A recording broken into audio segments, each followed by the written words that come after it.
Couple process issues to start. The Secretary has said that he can be here till 3, which calls into question, just how big of a masochist he is. But we do appreciate the ability to be here that long. We are going to take a break at 12:15, from 12:15 to 12:30. And then we'll resume. We don't have to go to 3 o'clock, but we want to try to give members as much time as possible, understanding the importance of this hearing. With that, call the hearing to order. I want to thank the Honorable Patrick Shanahan, Acting Secretary of Defense, General Joseph Dunford, Chairman of the Joint Chiefs of Staff, and the Honorable David Norquist, who is performing the duties of the Deputy Secretary of Defense.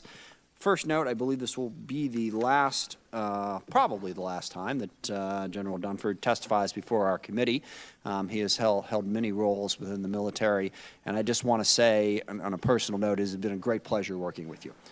You have served your country incredibly well, do an outstanding job, and we've always had a very open dialogue.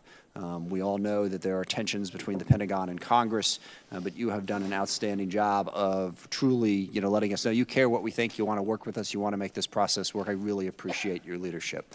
Mr. Shanahan and Mr. Norquist, this is both your first hearings in your current acting roles. As I discussed with the Secretary yesterday, there's getting to be sort of a Bud Selig joke here. For those of you who follow baseball, he was made the baseball chairman, and then he was the acting chairman for life because he kept in that spot, but they never made him permanent. So we're hoping that doesn't happen in your case as well. But we appreciate your service and look forward to your testimony.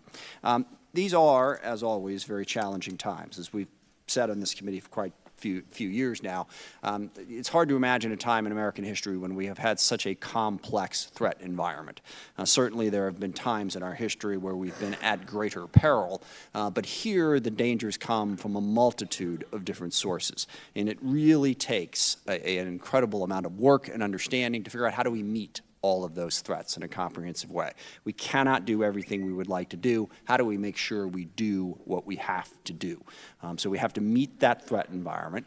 And the basic task, as I see it, of the Department of Defense and our committee is, number one, clearly, meet our national security objectives, figure out what they are, and make sure we are meeting them. And one of the biggest there is to deter our adversaries. And that can come in many forms. At the moment, it's primarily Russia, China, transnational terrorist groups, North Korea, and Iran. What are we doing to deter them from their actions? And then lastly, and most importantly, is to make sure that the men and women who serve in our military are trained and equipped and 100% prepared to carry out whatever mission we ask them to do. Those missions will change as the threat environment changes, as our resources change. But the one thing we never want to do is create a situation where we're asking them to go into a fight that they're not prepared for. We are incredibly well served by the men and women in our military. Without question, the best, strongest, most capable military in the history of the world. And it wouldn't happen but for the people serving. We need to make sure that we give them the tools they need to do their job.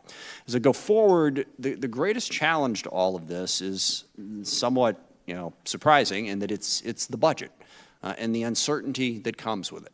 Ever since the Budget Control Act in 2011, the entire discretionary budget has gone through a number of shutdowns. At this point, I forget if it was 3 or 4, countless other threatened shutdowns, countless continuing resolutions, and a level of budget uncertainty that had made it impossible to plan. From one month to the next, you do not know how much money you're going to have, and you don't know where you're going to be able to spend it. And that created an enormous number of problems. Now, we have made progress on that. We also, because of the wars in Iraq and Afghanistan, had a readiness shortfall, which I know you have worked very hard on and is getting better. We look forward to hearing the specifics about how we've improved on that. And then also, when we got the budget deal for 2018 and 2019, we finally put in about 18 months of, well, certainty is too strong a word, but predictability. Now, 2018 wasn't perfect because you didn't get it until 6 months into the fiscal year and then had to figure out how to spend that money in a very short time frame. But for 2019, on October 1, the Department of Defense knew what its budget was going to be for the full year. And I believe that was the first time in 7 years that that was the case.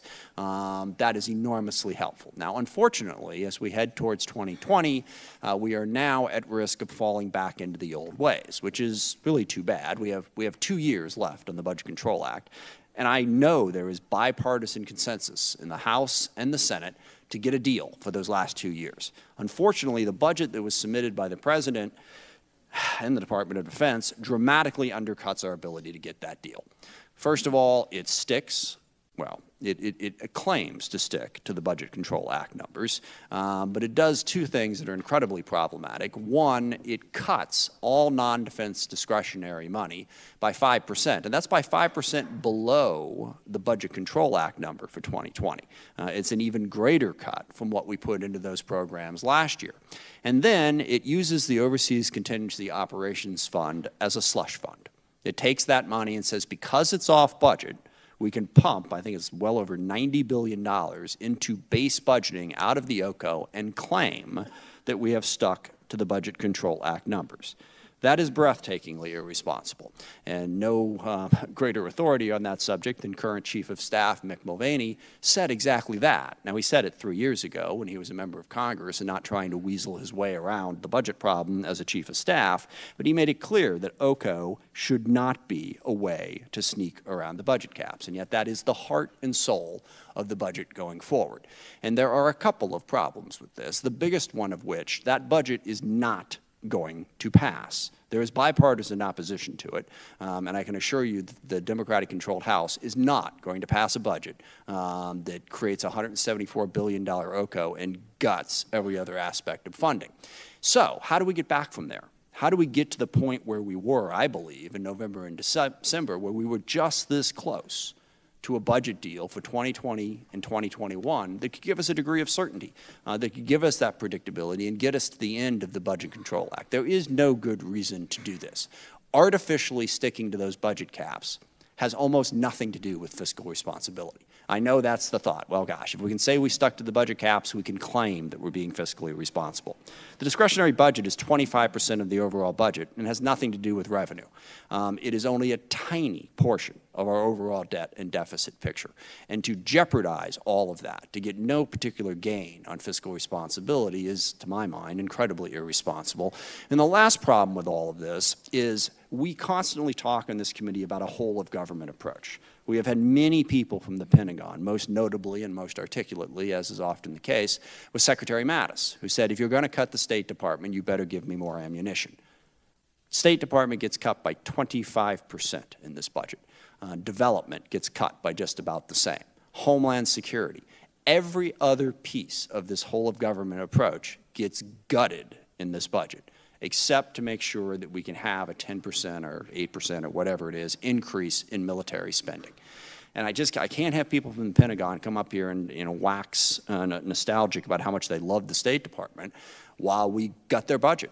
A whole government approach requires that, and we get into a self-fulfilling prophecy. If we don't fund these other tools, and by the way, the military is not the only way to deter our adversaries. We can work with partners. We can use diplomacy. There are a ton of things we can do so that we don't have to rely on the blunt instrument of the U.S. military. But it will not work if we get that budget. Just two final points. I have to make the comment that funding a border wall out of the Department of Defense is also unbelievably irresponsible. And I won't even get into the debate here about the wisdom of that border wall. We can do that at another time. But whatever one feels about the border wall, to look at the Pentagon as sort of a piggy bank / slush fund where you can simply go in and grab money for something when you need it really undermines the credibility of the entire DoD budget. Because if you've got $5 to $10 to $20 billion just lying around at the Pentagon for any particular purpose, then what does that say about whether or not you really need the money that you come up here telling us that you need? So this committee, and I think there's been bipartisan expression of this, is unalterably opposed to taking money out of DoD to fund the border wall. And in particular, well, I'll get into the reprogramming issue in my questions. But the last point that we want to emphasize, the audit. We need the Pentagon to start spending the money more wisely than it has been spending. And I really want to thank my partner on this committee, Ranking Member Thornberry, for his work even before he was chairman of the committee. His understanding of acquisition and procurement is second to none on this committee, and he has worked very, very hard to try to put legislation in to improve the efficiency, to make sure that we are spending the money wisely. Too much money has been wasted at the Pentagon. We need the audit. At a minimum, we need to know where you're spending your money. we don't know that, there's really no way to get to efficiency. So we're going to keep pushing on that. And then we need to get better about the systems that we fund. The F-35 is unbelievably over budget.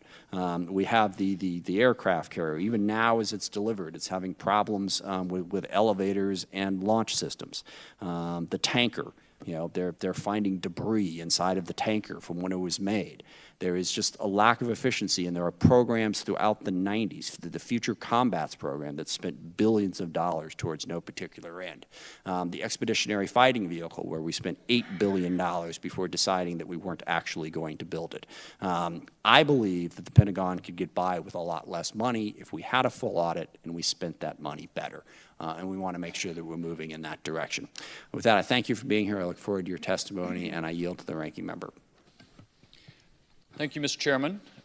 Secretary Shanahan, welcome to the House Armed Services Committee. You have met with the committee in other places and other capacities, but this is the first time you have testified in this way, so welcome. General Dunford and Mr. Norquist, welcome back. General Dunford, I am not quite ready to let you go yet, just be warned that you may be back in some way or another. Given what the chairman said, the complex nature of the threats and the security environment in which we all operate. Mr. Secretary, you may find yourself the target of a lot of criticism for decisions that you had nothing to do with today. I hope that's not the case. I, for example, share the chairman's view that we should not take Department of Defense resources and use it for other purposes. I know that that was not a decision you made, but I hope that most of what we can talk about today are those things within the purview of the Department of Defense, because I agree with much of the chairman's comments that budget uncertainty, largely because of Congress and the previous administration, has caused enormous problems for the Department of Defense and the men and women who serve. And yet we have started to make some real progress. We have had a good start in improving readiness of our forces.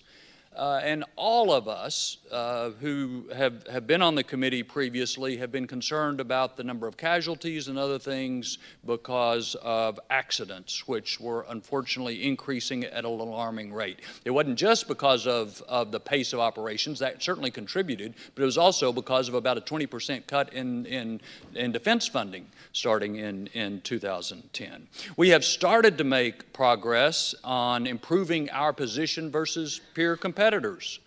Now, we hadn't caught up where we need to be yet, and in key areas they're still ahead of us, but we've started to make progress. And we've even started to make progress in treating our people right. I think you're going to, for example, this committee is going to focus on housing issue. There's some spouse employment issues. There's still a lot of things we need to do, but when you look back the last few years on pay, health care, retirement, et cetera, we have started to make progress. My bottom line is we need to keep making progress. We can't slide backwards. And I am very conscious of the fact that repeatedly Secretary Mattis and you, General Dunford, have testified that a minimum of 3 to 5% real growth in the defense budget is necessary to continue to make progress, both on readiness and in holding our own, at least, with peer competitors. I also note that the National Strategy Commission, which was composed of an equal number of Republicans and Democrats, looked at this for some time, and they endorsed that 3 to 5% real growth. That's exactly what the President's budget, or just about what the President's budget comes in at. I share the concerns about other parts of the budget, and I completely agree we're not ever going to pass a $174 billion OCO, but that goes back to decisions that were made somewhere else other than the Department of Defense. I appreciate all three of you and the work that you put in.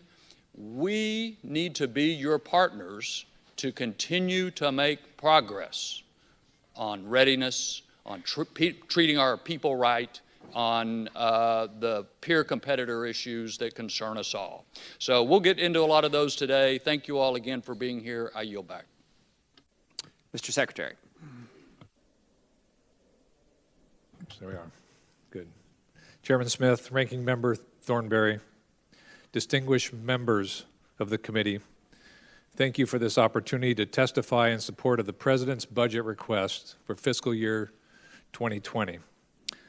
I am joined by Chairman of the Joint Chiefs of Staff, General Joseph Dunford, and the Department's Controller and Chief Financial Officer, Mr. David Norquist.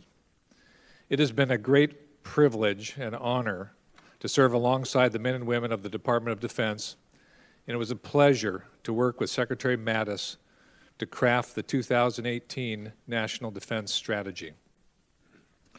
Released in January 2018, that strategy laid the foundation for restoring military readiness and modernizing our joint force for an era of great power competition. I now oversee the continued execution of that strategy, which is the undisputed driver of today's budget request. It was extremely helpful for the Department to receive authorization and appropriation bills on time and at the requested top line last year.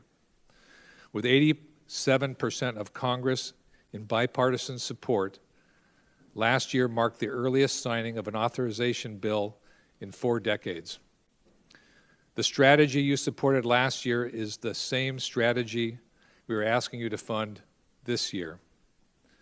The $750 billion top line for national defense enables DoD to maintain irregular warfare as a core competency, yet prioritizes modernization and readiness to compete, deter, and win in any possible high-end fight of the future.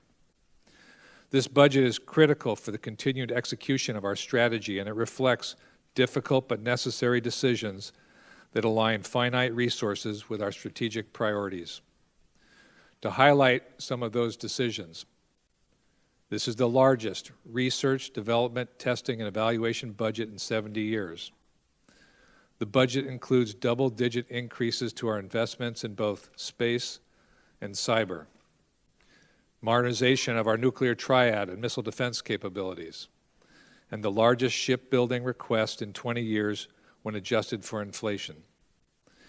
It also increases our total end strength by roughly 7,700 service members and provides a 3.1% pay increase to our military, the largest in a decade.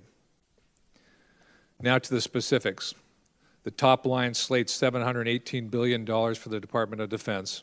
Of that total, the budget includes $545 for base funding and $164 billion for overseas contingency operations. Of the overseas contingency operation funds, $66 billion will go to direct war and enduring requirements, and $98 billion will fund base requirements. To round out the numbers, $9.2 billion will fund emergency construction.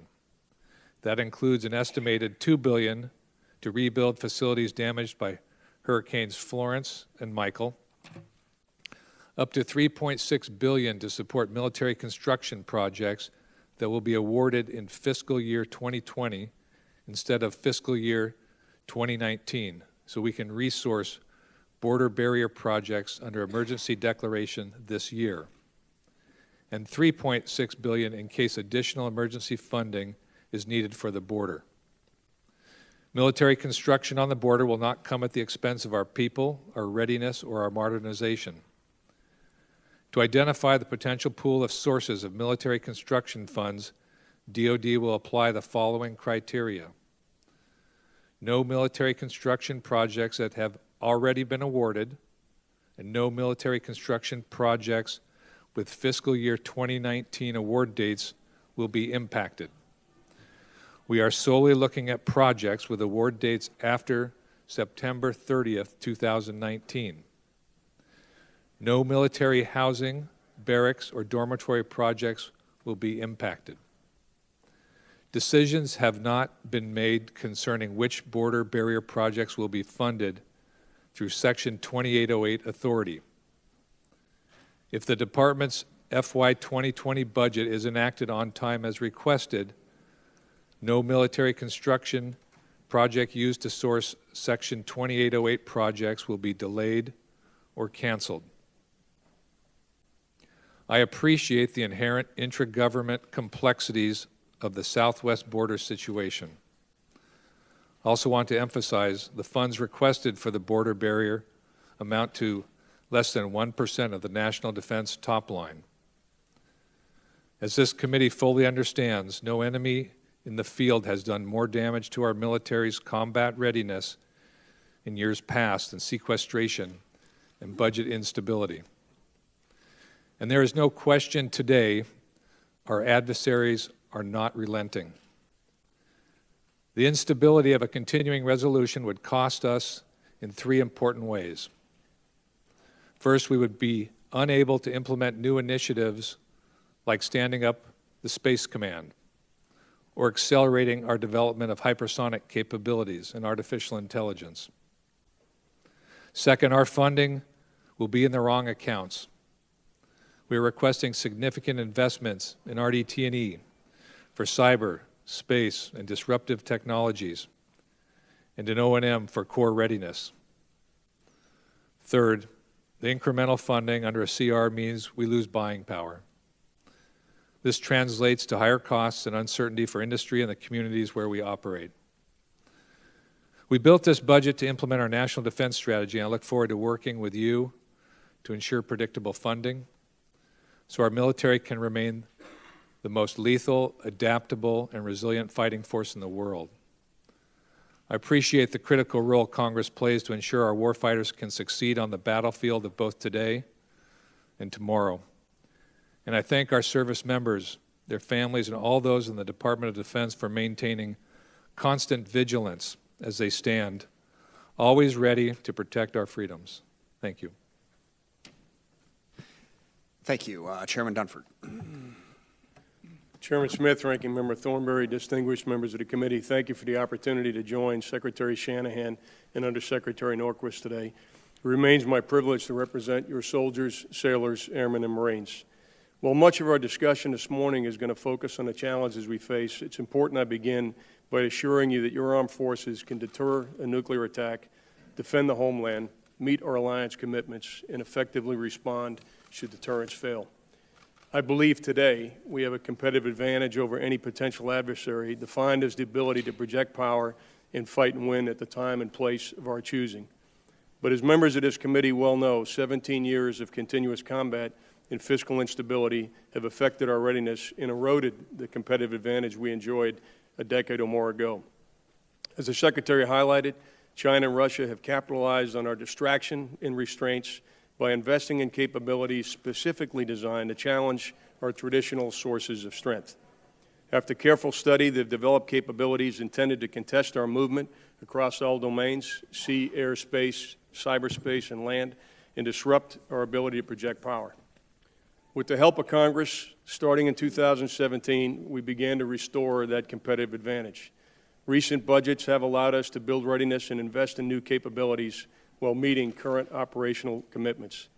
But we cannot reverse decades of erosion in just a few years. This year's budget submission would allow us to continue restoring our competitive advantage by improving readiness and developing capabilities to enhance our lethality.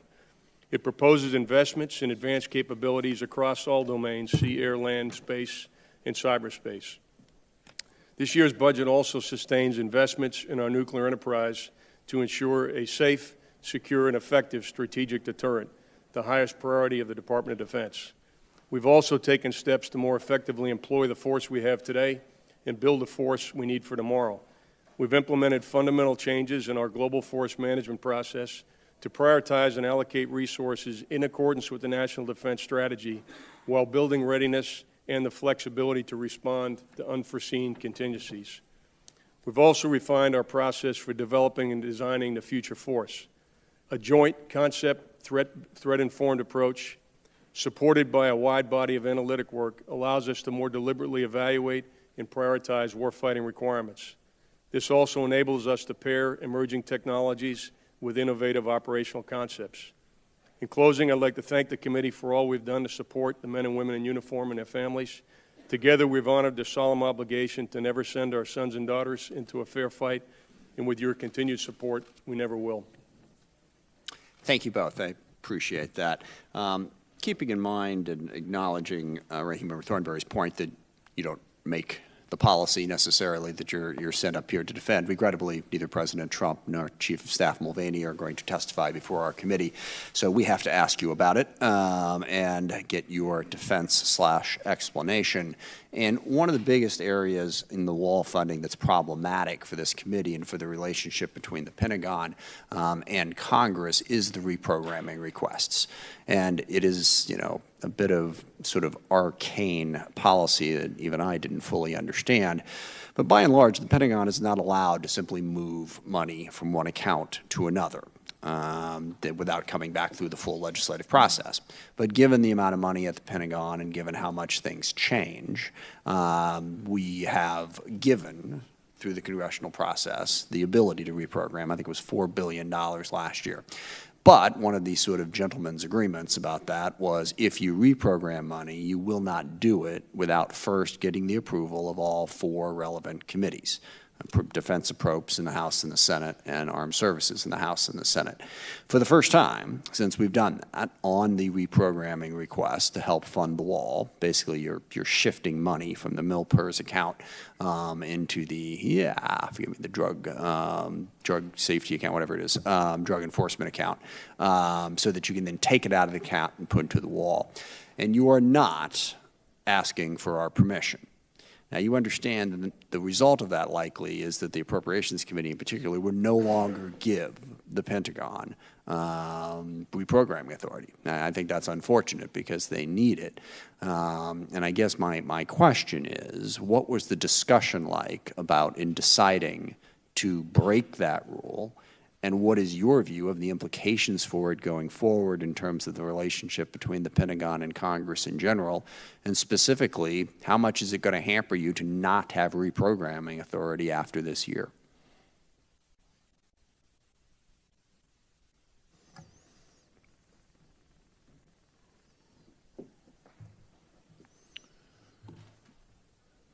Chairman, what was the second part of that? There was what was the discussion? How's it going to hamper the relationship if you? Sorry, how's it going to hamper your ability to do your job if you don't have any reprogramming authority going forward? Right. Yeah. Well, the discussion, I think you and I have also been party to this discussion, is that by unilaterally reprogramming, it was going to affect our ability long term to be able to do discretionary reprogramming that we had traditionally done in coordination. It was a very difficult discussion, and we understand the significant downsides of losing what amounts to a privilege. The conversation took place prior to the declaration of a national emergency. It was part of the consulting that went on. We said, here are the risks, longer term to the department. And those risks were weighed. And then, given a legal order from the Commander-in-Chief, we are executing on that order. And as we discussed, the first reprogramming was $1 billion, and I wanted to do it before we had this committee hearing because we've been talking about this for some time, and I've been deliberately working to be transparent in this process, fully knowing that there is downsides, which will hamper us. And ultimately, you asked for $1 billion yesterday. It is still the plan to ask for $2.4 billion out of the drug enforcement account? We haven't made the assessment of what, so consider these increments or tranches, however you want to phrase them. Potentially, we could draw $2.5 billion when we look at the total general transfer authority. We think beyond that would be too painful to being able to continue and maintain readiness and operations. Okay. But we don't know what that next increment of funding would look like. All right. And one final question on this piece. You're getting the money because I believe it's the Army, or was it the Army and the Marine Corps that did not meet their in-strength goals? Yeah, let me ask David Norquist. Okay, sure. So the source of the money, as you pointed out at the beginning, is the military personnel account. The Army was falling short of its recruiting targets by about 9,500. And so funds that would have gone to pay those soldiers had they been on board is no longer needed for that purpose. That military personnel account is more like a mandatory in the sense that if there's no purpose, there's not a lot of other uses. And so it's available for reprogramming under those circumstances. Understood. So for the FY20 budget, does your personnel requests reflect that inability to recruit? Do you sort of factor in, okay, we'd like to have this many, but we're not? Does it make sense to give you the same amount of money for MilPers if it's just going to wind up in the drug enforcement account and then go to building a wall? I believe we drew that. Yeah. Yes, so we went ahead and planned the 20 budget off of the Army revised its expectations for next year accordingly, and that's the number that's in the 20 budget, sir. Okay. Final question. So when it comes to the budget, overall budget number, and I do have a slight quibble with the idea that somehow this is all a problem because the Obama administration cut defense. I think to the extent that we rely on that political talking point, it undercuts the fact that this all happened because of the battle over the budget. I mean, the Budget Control Act wasn't passed because the Obama administration decided they wanted to do it. It was passed because we were literally 2 days away from not paying our debts. There was a refusal by the then Republican-controlled Congress to raise the debt ceiling. And the only deal to be able to raise the debt ceiling was to agree to sequestration in the Budget Control Act. It was a bipartisan act of, well, self-flagellation, if you will, in terms of messing up our budget for 10 years to come just because we didn't have the political courage to live with the consequences of the money we had already spent. And that led to no end of problems, but it was a bipartisan problem. And really, it's a bipartisan unwillingness to address the reality that you can't balance the budget while cutting taxes and increasing spending. A choice has to be made. But we decided not to make that choice. We decided to punt it into the artificial Budget Control Act Sequestration Act. So a little greater honesty about the budget choices we face is the best way out of this, not, you know, any fault of the Trump administration or the Obama administration. But the question I have, General Dunford, take a stab at this. The president at one point, I don't know, several months ago said that he felt a $700 billion defense budget made sense. Several days after that, you know, they had settled on, well, before that, there was the $733 billion number, which people had talked about as, I think, what was reflected in the, you know, plus inflation, the 5% number that a bipartisan group had come up with. So, you know, it had been 733. The president said, you know, I think we can do 700. Then there was back and forth. A bunch of people talked to him. And then it became 750. Okay. And you know, one of the things on the credibility here is we always hear from you guys, we absolutely have to have this money. I think the way one general testifying said, anything below 733 creates an unacceptable amount of risk. I kind of find that hard to believe. And is now the statement anything below 750 becomes an unacceptable amount of risk? Where is the rigor in terms of what that number is to make sure that it is truly funding what our national security needs are if that number can move $50 billion in the space of a few tweets? Chairman, I can address the specific part of the budget that talks to joint warfighting capabilities. And that represents, as Ranking Member Thornberry pointed out, about a 2.9% real growth increase over last year. And in terms of analysis, going back to 2015, we did a detailed analysis at the top secret level of all of what we call competitive areas: space, cyberspace, electronic warfare, maritime capability, land, and so forth. So we looked at ourselves, and then we looked at what we had in the plan going out to 2025.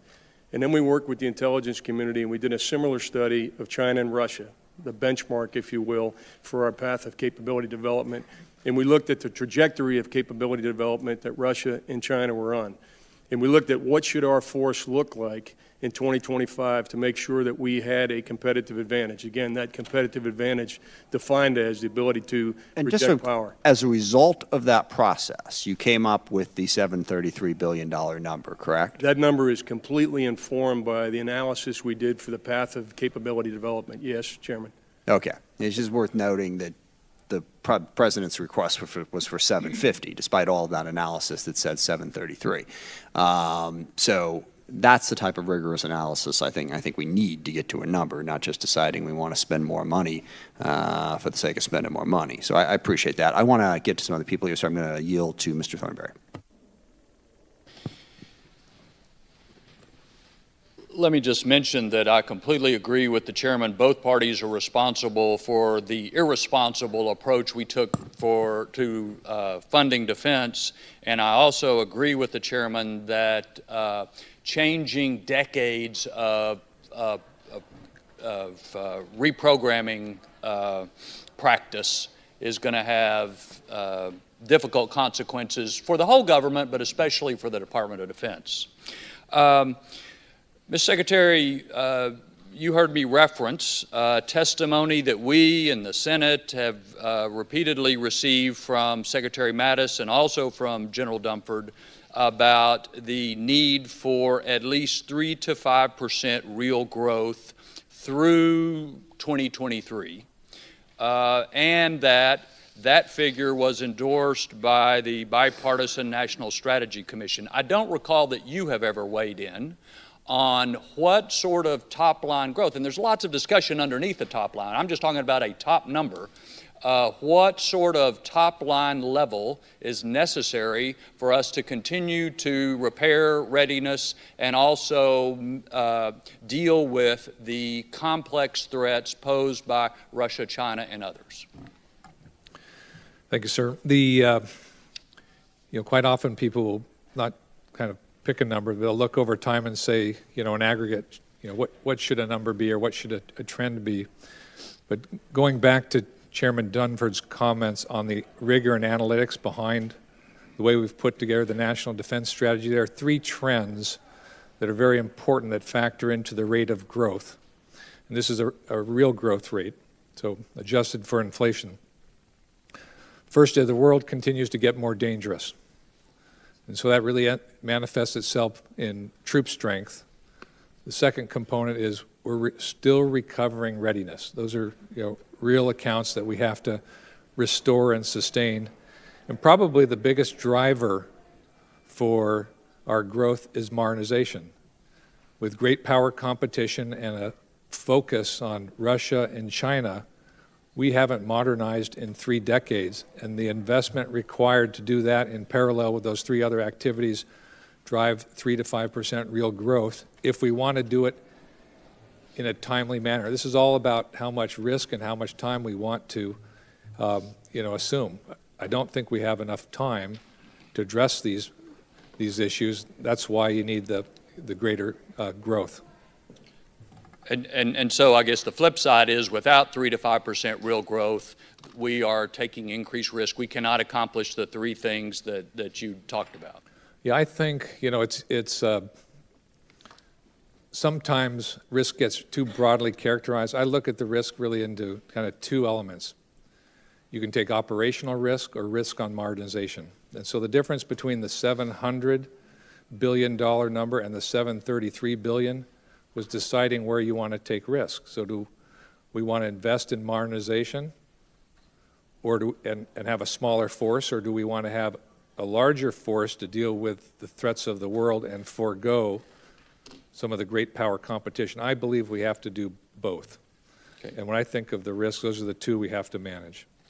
General Dunford, I'm not sure that you and the chairman were exactly communicating. When you talked about the analysis that y'all performed, did that result in a defense request, actually it's national security request, of $733 billion? If so, where did the 3 to 5% real growth come from? Because $733 billion is not 3% real growth.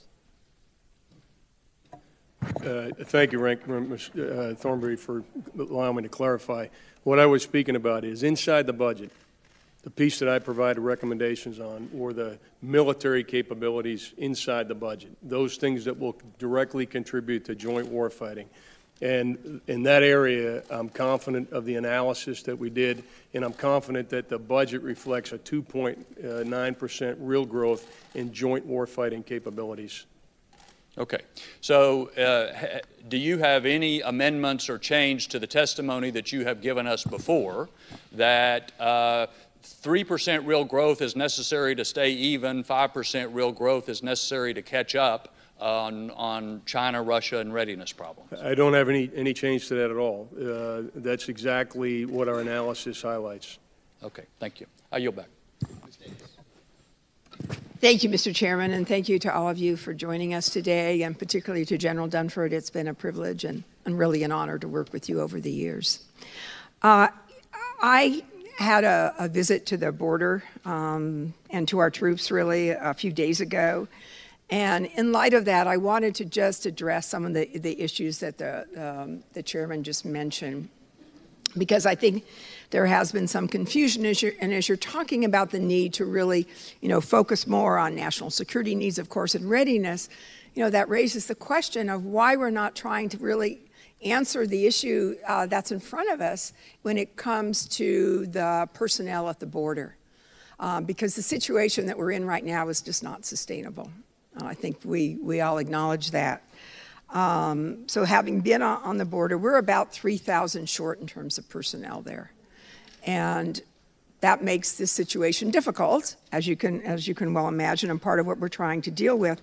Can you speak a little more specifically to what's happening, what just happened in terms of the transfer of money, and when is that going to be done?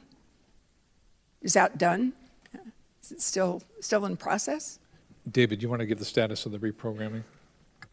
So the reprogramming went to the committee yesterday, and that's the notification of the intent to move the money from one account to another. It wouldn't be used until it was obligated onto a contract. Those, of course, take some amount of time. We want to make sure the committee has awareness, so we're not trying to rush things. We just want to do it in deliberation. But that will move at the point when it is necessary to award it on the contract. We just wanted to make sure the committee had the notification that we are moving it from one to the other, and that will courts. Could you speak to the nature of those contracts as well? Oh, those are construction contracts for border barriers. Okay. And as you said, you haven't started that process yet? In terms of? Do you want to talk to the overall process, or do you want me to? Okay.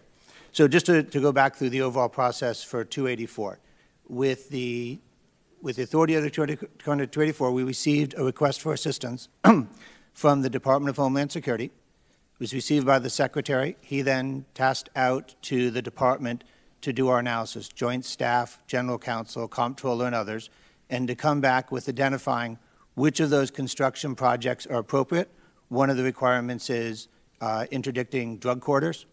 That analysis has been done. He's identified a set of projects to use those fundings for, and one of the steps before we can move the money is to send a notification to the committee. The date when the money literally changes colors inside the financial system depends, but it needs to be moved prior to any contract being awarded. Mm-hmm. Okay.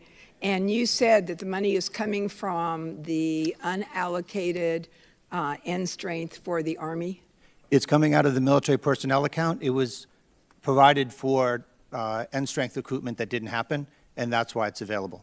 And is that something that goes forward? Are you not worried that that's going to make a difference down the line?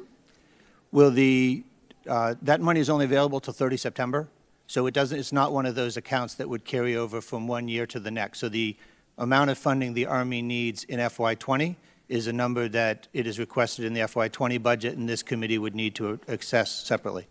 But you spoke of making adjustments, though, down the line, since you see that you're not able to meet those targets. Oh, the Army made adjustments, as the chairman asked earlier, in its 20 budget, reflecting the fact that it was not meeting its original 19 target. So we're not asking for more money in 20 that we would not be able to use again. We made sure we accounted for those concerns. Okay, but we also know that basically Congress had denied President Trump's request for the dollars to build the border wall, and here we are. And I know you said it was a difficult decision because it sets precedent. Mm-hmm. Did you want to feel this? Do you want me to keep going? Okay. How are we going to address these issues? So when we receive in this case, the request from DHS, we go through the evaluation process. We understand that there's other issues going on with the Congress, but this is the direction we received from the administration regarding the RFA, and this is how we evaluated and responded to that request for assistance. Thank you. I mean, I have to say, I mean, I'm very concerned that we're not able to meet our needs on the border in terms of our Border Patrol agents.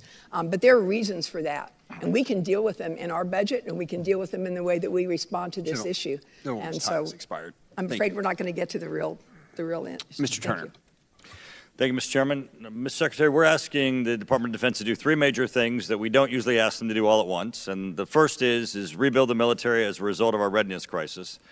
The second is to complete the modernization that's currently on our books. And the third is to look to the future, to already say that our near-peer adversaries are beginning to threaten our superiority and to plan for modernization. Now, we've given you in fiscal year 18 and 19 the beginnings of rebuilding the military. We're planning, of course, for 3 to 5% real growth.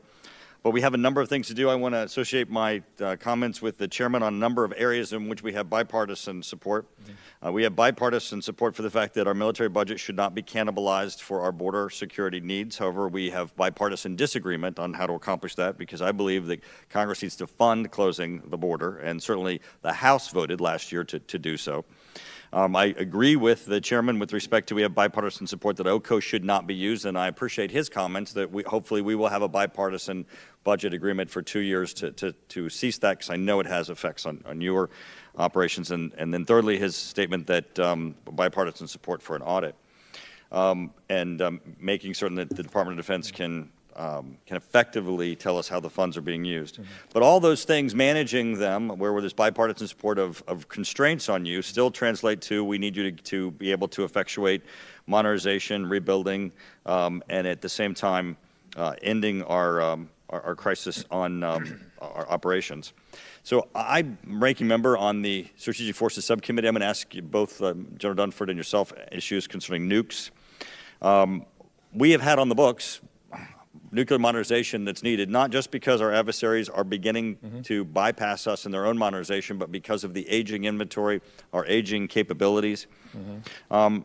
Secretary, even if Russia and China were not modernizing, could you please articulate why we have a need to modernize our nuclear weapons stockpile and its current threat for our nuclear stockpile to remain an active deterrent? Mr. Secretary? Sure. The first most fundamental issue is obsolescence. You know, when we look at the Minuteman III program, at the end of the decade, it simply times out. The bomber program, capacity and capability to deliver nuclear weapons. So, you know, first and foremost, this is really about a nuclear enterprise that's run its course in time. There's another very critical element to this, and that's the NC3 capability, command, control, and communication, which is even, you know, more complicated than just replacing the ballistic missiles. Chairman? General Dunford, I could add, as you're beginning to answer, could you please also add to your answer the issue of the triad and the issue that we have of the vulnerability as an effective deterrent? Because currently, obviously, our subs have some ability to avoid detection. Tomorrow, that could not be the case, and we would be in a very tough situation if we did not have the triad. General, could you explain that to us? Congressman, thanks. First, just to reinforce what the Secretary said, we use 3 adjectives to describe the nuclear enterprise: safe, reliable, and effective. And so your question was, even if Russia and China weren't modernizing, which they are, we would still have to modernize to make sure that we had a safe, reliable, and effective nuclear deterrent.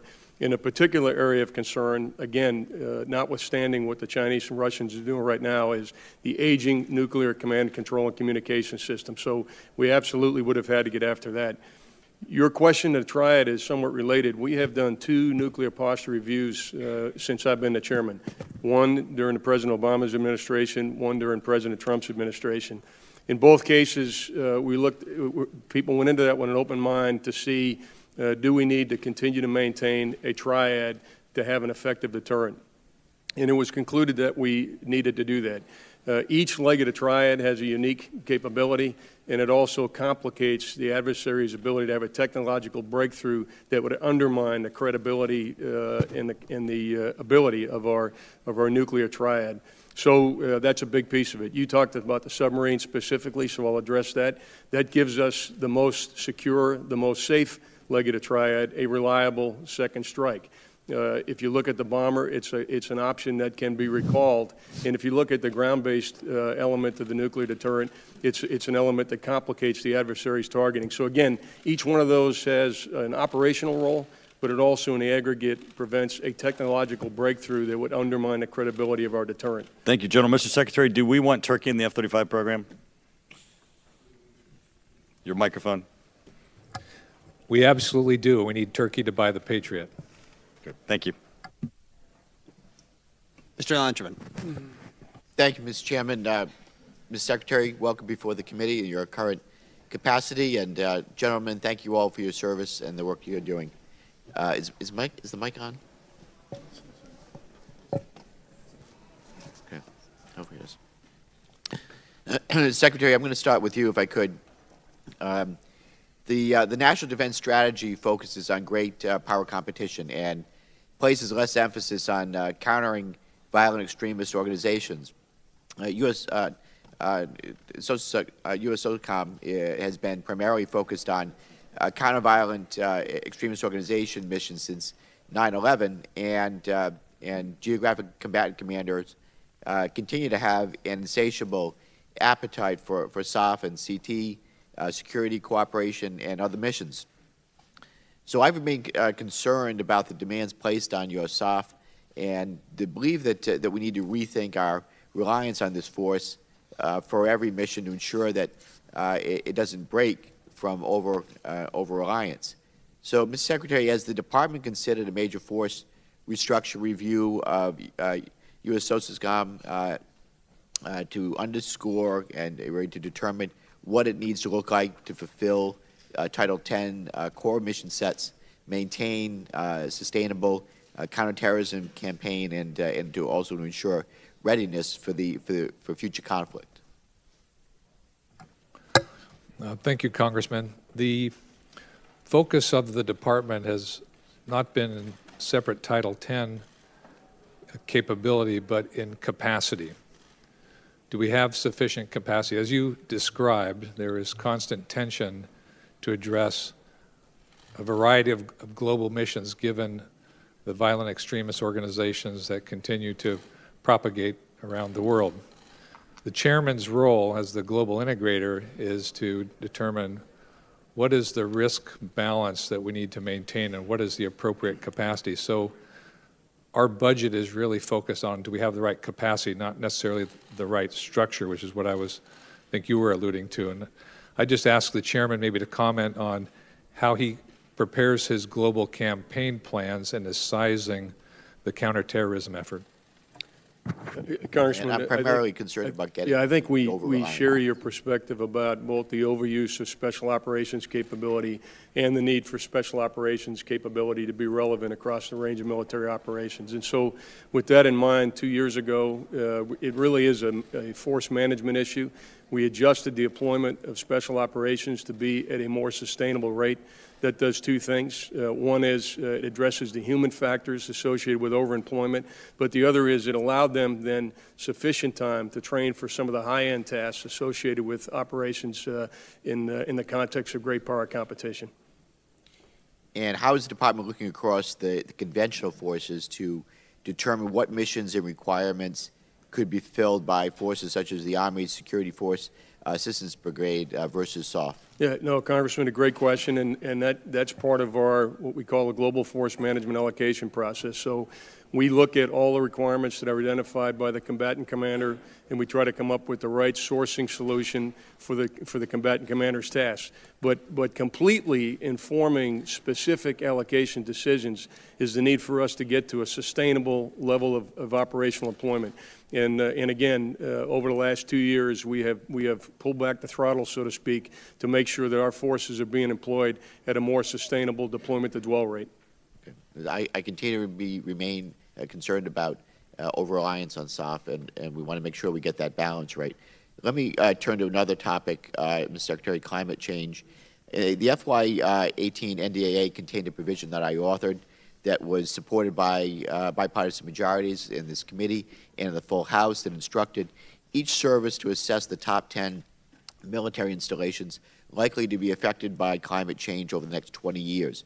Unfortunately, the report that was delivered in January ignored the clear instruction provided by law. It failed to provide a ranking of installations, and not just looking at CONUS, but worldwide, and lacked the methodological rigor really required to adequately evaluate risk. In response to the concerns I raised, the department came back yesterday with what I consider to be a half-baked rejoinder using the same methodology and list of CONUS installations as the initial report. Secretary Shanahan, I repeatedly made myself available to clarify the intent behind the language in the statute. No one from the department has taken me up on the offer. Do you agree that climate change poses a threat to our readiness, to our ability to achieve military objectives? And I'm sorry, this is going to have to be a really quick answer because we're about out of time, but go ahead. Microphone. Yeah, I'm sorry. Yeah. I believe we need to address resilience in our operations and our design and how we build out our facilities. Thank you. And I should have said this at the beginning. For the purpose of the witnesses, we try to keep it within 5 minutes, questions and answers. So try not to cut you off in mid-sentence if we can avoid it, but we want to make sure we get to as many people as possible. Mr. Rogers. Thank you, Mr. Chairman, and thank all of y'all for being here and for your service to our country. Secretary Shanahan, I appreciate you taking the lead in the effort you put into the development of a Space Force in the Department of Defense. The administration Space Force proposal is the one that you sent over is very comprehensive. How would you prioritize the reform efforts within the DoD?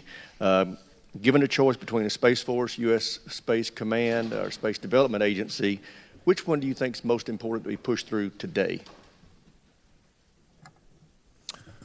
I would push forth standing up of the U.S. Space Command because it's the easiest and most impactful, followed then by the Space Development Agency. Excellent. We've heard it argued that creating a space-centric force is anti-joint, that it flies in the face of the effort to make things more joint within the department over the last 30 years. I would argue that the fragmented leadership in space is equally existed for the past 30 years. So my question is, how do you reconcile these two trains of thought? Does creating a Space Force go against the basic principles of jointness, or how do you believe that such a move can contribute to a more joint, effective, lethal warfighting in future conflicts? You know, I think it is enormously powerful to be able to create jointness. Two areas, and the chairman brought this up, it's particularly around procurement and delivering capability. We have 10 different architectures going on in the department in a variety of capabilities. Command and control is one of them. This is an opportunity to have commonality across the whole of the department, something we've never been able to achieve. The Space Force is that uniting construct.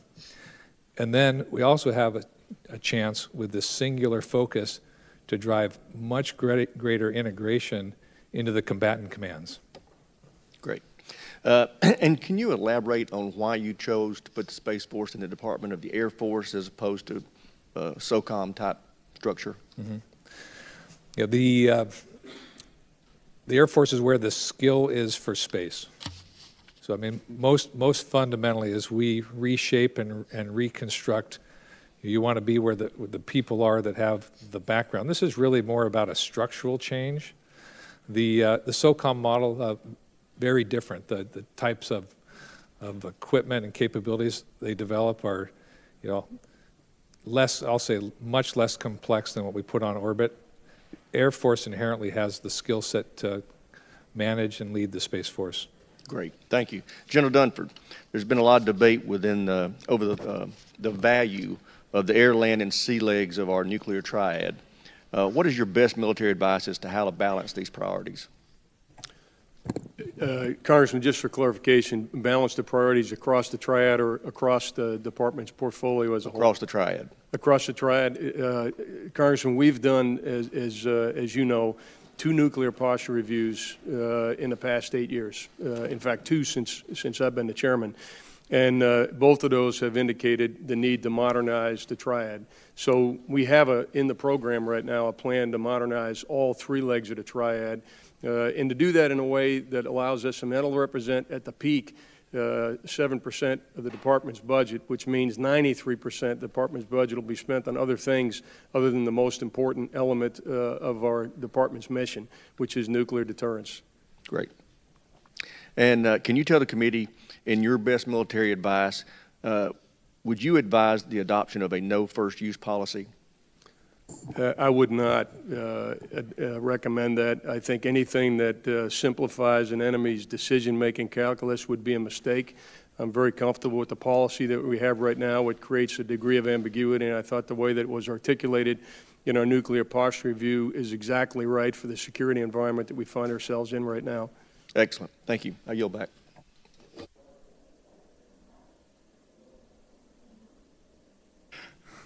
Thank you, Mr. Chairman.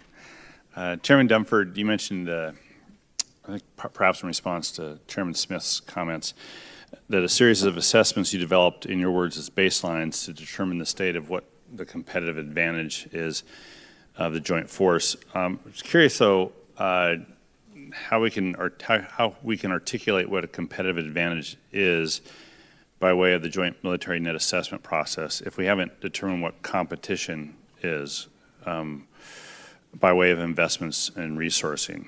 And we have an idea of who we're competing against, but we don't seem to be necessarily choosing between all the tools that we can use versus the ones that won't be as successful in this competition.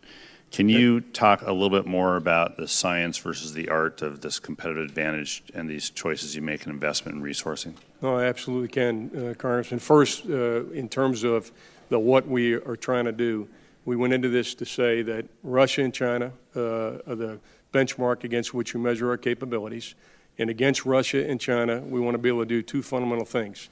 One, we want to move forces into the theater to meet our alliance commitments and advance our national interests, whether it's in Eurasia or it's in the Pacific.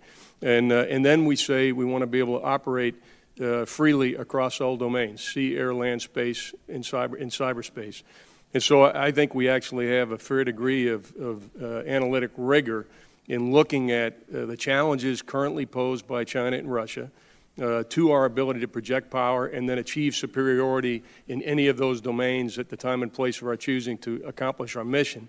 And so this is very much benchmarked against campaign outcomes against those 2 peer competitors across all domains in the context of meeting our alliance commitments and advancing our national security. So I'd be happy to come up and spend more time talking to you about it. But actually, I think we have a very clear target that we're shooting on. I think we have a very, very clear assessment of where we are today relative to where we need to be. And although we'll refine the path along which we will maintain our competitive advantage in the future, I think we've got a pretty clear sight picture of where we think we need to go over the next 5 to 7 years. Again, it'll be refined by wargaming and exercises and so forth, but I think we have a pretty clear vision now of the cardinal direction that we need to go on to be able to do the kinds of things we anticipate needing to do. I think I'd like to take you up on that offer. Sure. To come up and brief a little more on that. If I want to poke at this a little bit as well, though, because we get testimony from the department on the advancements in supercomputing and AI, and so we've set up the JAIC and moving forward. The RDT&E budget, I understand, is $9 billion more than last year. Is that right? But most of that increase is actually not in the base budget. It's in the base OCO budget. Is that true as well? Mr. Norquist, do you know that? No, I don't believe that it's predominantly in the OCO budget. The things that generally moved are like weapons system sustainment. I think the R&D, well, it's a spread account. Well, I think you're going to have to take a look at the increase. I think we'll go back and take a look at that it's in the base OCO as opposed to the base. So I'm wondering if these things are priorities, how you make a choice between putting them in the actual base budget versus this fake base that's in the OCO? I would not assign any higher or lower priority to something versus in the base versus the OCO for base. We did it in a way. Well, I would, because I've been here since the early 2000s, and this is exactly the problem with OCO. It started off as the global war on terrorism, and we could actually define some things that were specific to GWAT, and now we're in what's happening now is exactly what we thought would happen, using the OCO budget for something that it's not supposed to be used for. Things are supposed to be in the base. So I guess I would disagree with you, although we sit in different spots and making these decisions. Mm-hmm. And now we're stuck with a budget that's not really based on a base. It's based on shoving things in an OCO budget because it's available, not because they're supposed to be doing it.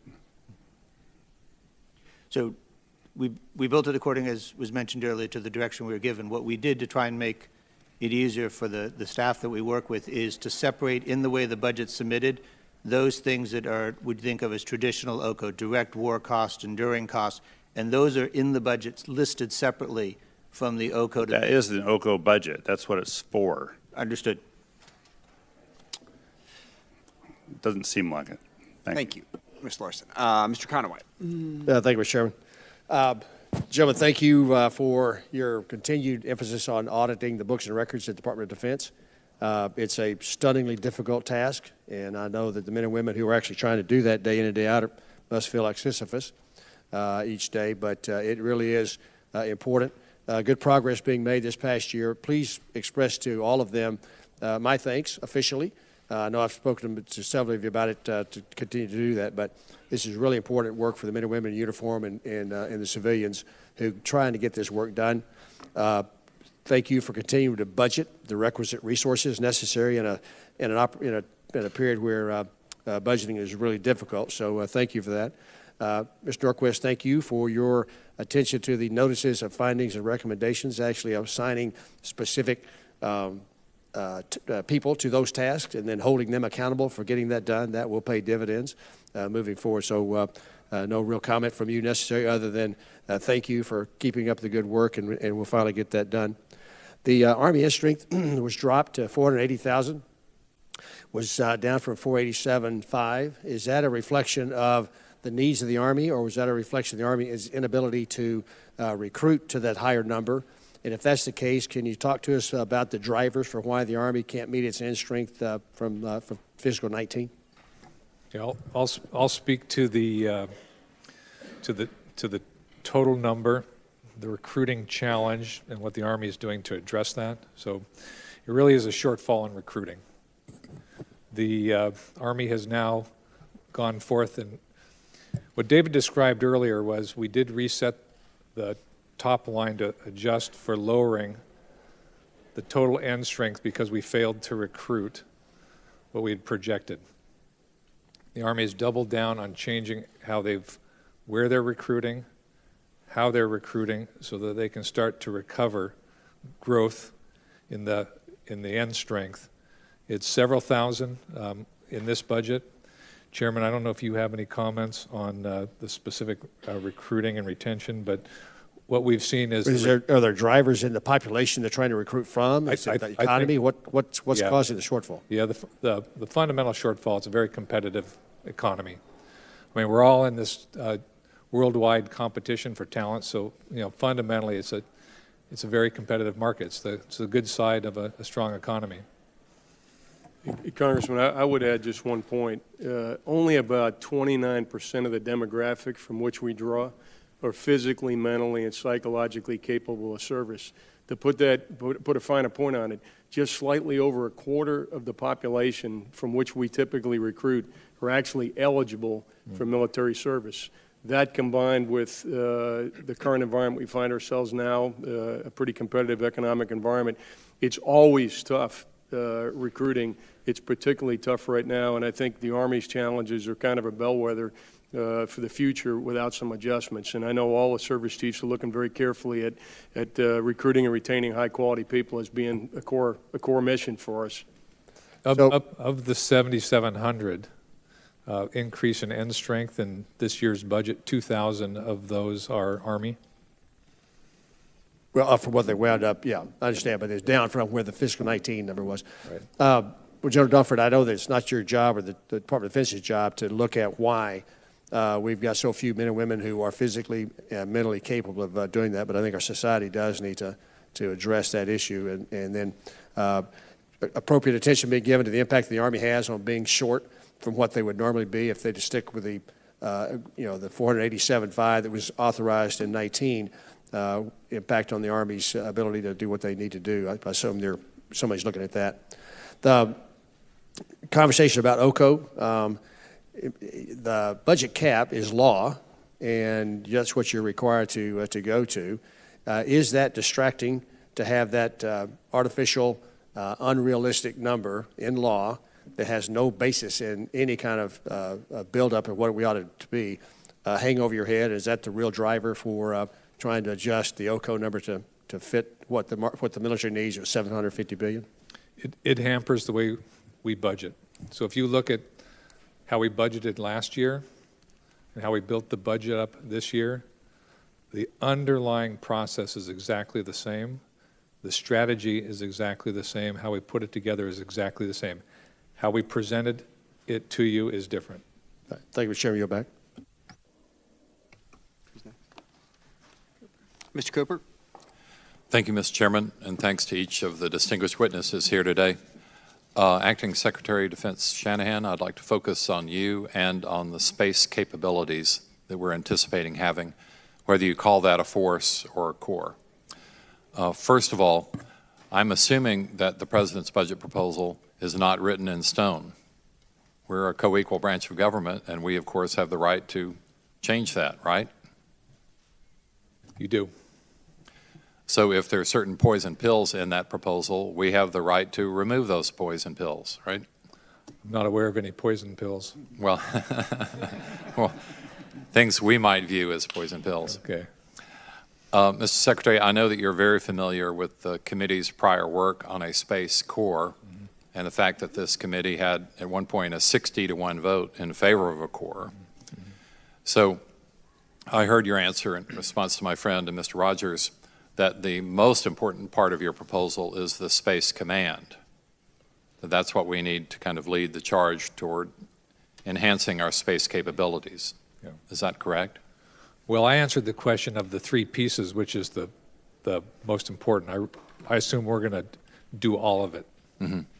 Well, I would like to do all of it too, but we have to make sure we can navigate it through Congress. Right.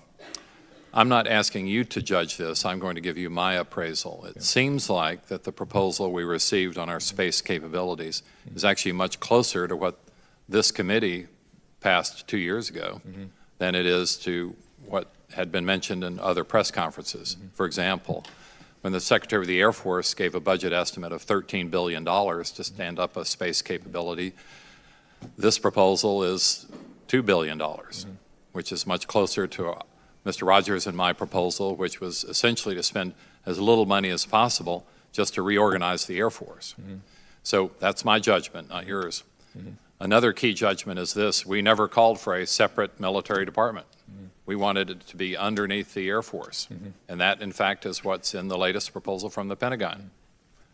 Some people make the Marine Corps analogy. That's why we called it a corps as opposed to a force. It's easier for people to understand, like the Marine Corps. Another key element is that we had already passed into law the fact that the new Space Command would be a sub-unified command, and now y'all are asking that it be upgraded to a full command. That shouldn't be a problem, it would seem to me. Right. But in these various ways, both the keeping it under the Air Force, not spending much money, and having a space command, we're pretty much in sync on these priorities, right? We are, very much so. Well, I hope that we can work constructively together to smooth out any rough edges in the proposal and to keep things on track, not only to pass this House, but also to pass the Senate, because I certainly feel a lot of urgency in enhancing our space capabilities, and even in your 5-year transition approach, that's 5 years that we may or may not have vis-a-vis certain near-peer adversaries. Right. I fundamentally think we can go faster, and I appreciate your leadership and Representative Turner was a catalyst to move more quickly. I think, to your earlier point, the basic elements are in place. I think the chairman would say we have too much bureaucracy and too much cost. In the areas where we should be taking cost out, I'm feeling aligned. The capabilities we have really allow for growth. And if we had more time to go into how we've put together the proposal, technically we're aligned with the intelligence community. So down the road, that integration can take place. We also are provisioned, if we wanted to set up a separate department sometime long term. But the kernels to get this started are very sound, and I think we have a really good, strong proposal. I see my time is about to expire. Thank you, Mr. Chairman. Thank you, Mr. Whitman. Thank you, Mr. Chairman. Gentlemen, thanks so much for joining us today, and I appreciate your service. Acting Secretary Shanahan, I want to talk to you specifically about aircraft carriers. As you know, the President's plan has us retiring CVN-75, the USS Harry S. Truman, without going through the complex refueling. The Navy says that they need 12 carriers. Naval Warfare Doctrine says 12 carriers to generate 2 on station continuously and 3 to surge. The question is, has there been some change in Naval Warfare Doctrine that says that now going to 9, where we won't get back up above that until 2027? Is there a change in that doctrine? And can we generate carrier presence at 2.0 continuously and 3 in surge capacity with only 9? Second question is, last Thursday you told Senator Imhoff that the retirement of the USS Truman was offset by the 2-carrier block buy. We understand that the early retirement saves $3.4 billion, and while this might be true, you're losing 25 years of tested and capable presence with that aircraft carrier by retiring it early. And we've invested a lot of money in that carrier. Right. You've also already spent $500 million in purchasing reactor cores to refuel that carrier. Reactor cores don't work in other submarines. They only work in carriers, and they're designed specifically for the carrier at hand. So the question is does it make sense to retire this carrier early? And is the $3.4 billion in savings worth the 25 years of loss of presence that we will have by retiring this carrier early? I think so my answer to your question there is, I think it's the strategic choice we need to make. I believe, and this was a difficult choice. We spent a year making this decision, and under no certain terms, aircraft carriers are vital now and vital into the future. The Truman decision was made in concert with the 2-carrier buy. We looked at how to increase lethality. There isn't a drawdown of capacity until mid-2020, so it's not like this is an irreversible decision, but we took the savings to invest in the future force, and all of this was very mindful of the industrial base. So the other consideration here was, how do we invest in the supply chain? And there's actually growth in employment. We can change these decisions, but I think as the Navy updates its 355 ship strategy and looks at its force structure, I think we may, back to your original point around doctrine, let's see what they come back with. The question still is, does 9 allow us to generate 2 continuously on station and 3 in surge? Yeah. Chairman, I'm going to ask you to answer that. Congressman, it would be difficult to do that. Yep. Let me follow up on that, Chairman Dunford. You know, every combatant commander that I talk to indicates that they're not sufficiently supported by the Navy based on their plans. And listen, I understand their plans always request a lot and that we're able to give a finite amount. But I know that in carrier force structure, when it comes to being able to project power, that is the framework and the strength of our ability to project forces around the world and to project presence around the world. I wanted to know that in your professional judgment, what would the net operational impact for the Navy be of deactivating CVN-75 and a carrier air wing by FY 2024? Congressman, an important assumption that if it doesn't obtain, we'll come back to that reversibility of the decision issue. An important assumption is that the money that was saved by not refueling the Truman would be used to develop new ways of conducting maritime strike. So when we look at the carrier, we're looking at it from a maritime strike capability. And a more diverse way of providing maritime strike is among the initiatives inside the department. So from a force management perspective and a joint warfighting perspective, if the path of capability development for a new way of delivering maritime strike in conjunction with the carriers that we have in place today and will have in place in the future, if that assumption doesn't obtain, then we'll have to go back to the Secretary and have a conversation about reversibility of the decision, because new programs combined with the programs of record today won't meet our aggregate maritime strike capability by the mid-20s. And listen, I'm all for those unmanned systems, but it is a big leap where we're only with Sea Hunter in its initial trials to say we're going to completely replace a carrier that has that presence without having a bridge to those unmanned systems. Thank you. Mr. Courtney. Thank you, Mr. Chairman. And again, thank you to the witnesses, and particularly General Dunford. You've been a rock-solid leader straddling two administrations and really just done an outstanding job. And again, thank you for your amazing service. Mr. Chairman, you know, based on your conversations regarding the reprogramming decision yesterday, I would actually ask that the letter, date stamped March 25th, from the acting secretary transferring $1 billion out of the Army's account to the Department of Homeland Security be entered for the record. Thank you. And I would just note that transmittal actually pretty much almost exactly coincided with the submission to Congress of unfunded priorities from the Pentagon in terms of the, again, 2020 budget. Mr. Norquist, could you tell us what is the total amount of unfunded priorities that came over from the Pentagon? I don't have the total yet from all of the services, sir. Okay, well, I can help you with that. It actually was $10.4 billion, and actually $2.3 billion came from the Army. Mm-hmm. So, you know, I would just say you almost get whiplash around here trying to sort of follow the back and forth coming out of the department. I mean, exactly at the same time that a reprogramming decision was made, again, without consultation from Congress, which, again, as far as I'm concerned, is a Rubicon moment in terms of just the comedy between the two branches that's operated for decades. We're also hearing from the Army that they actually, by the way, need an additional $2.3 billion for the 2020 budget for unfunded priorities. And it just, again, really undermines the confidence in terms of just the messages that are coming over to us, you know, from the Department of Defense, which again are really now in a brave new world of basically treating the defense committees as non-existent in terms of reprogramming decisions.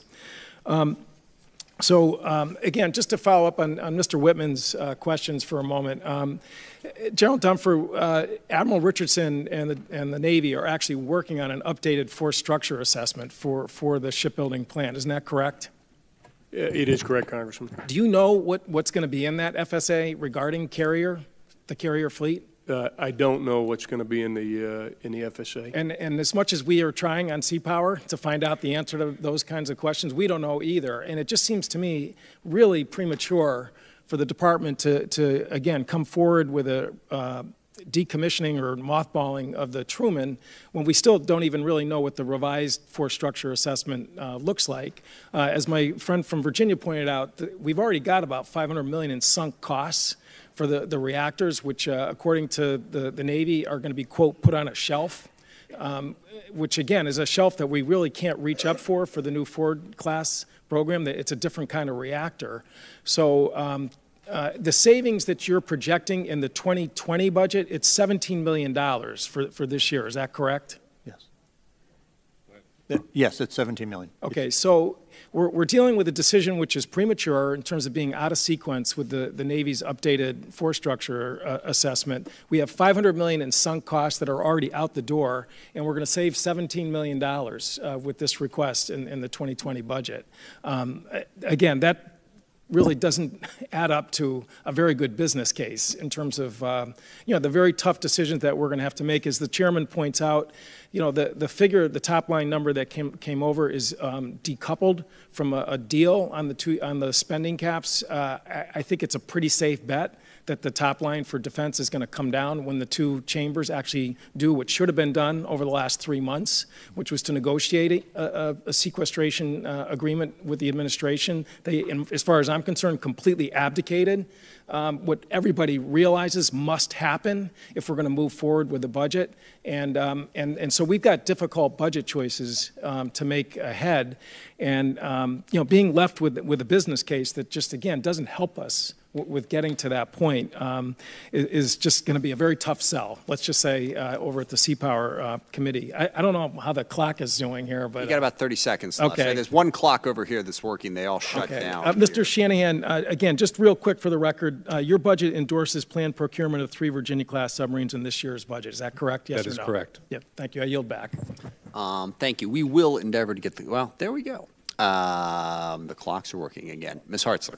Yep. Thank you very much. Thank you, gentlemen, for your service and for your leadership for our national defense.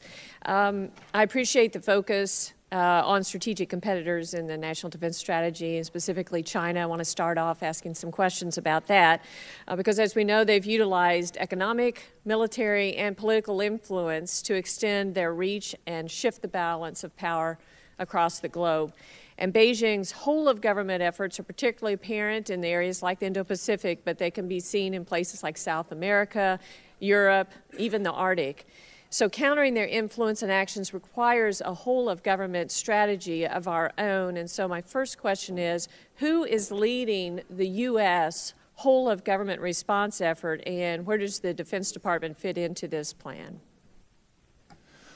So I'd say fundamentally, I feel like the Department of Defense is leading significantly in the whole of government, but I have strong partnership with Secretary of Commerce, Secretary of Treasury, and Secretary of State. So we continuously discuss this subject, and we have activities that are coordinated between our departments. And I'd have to say, and not overlook the Department of Justice as we work on critical infrastructure.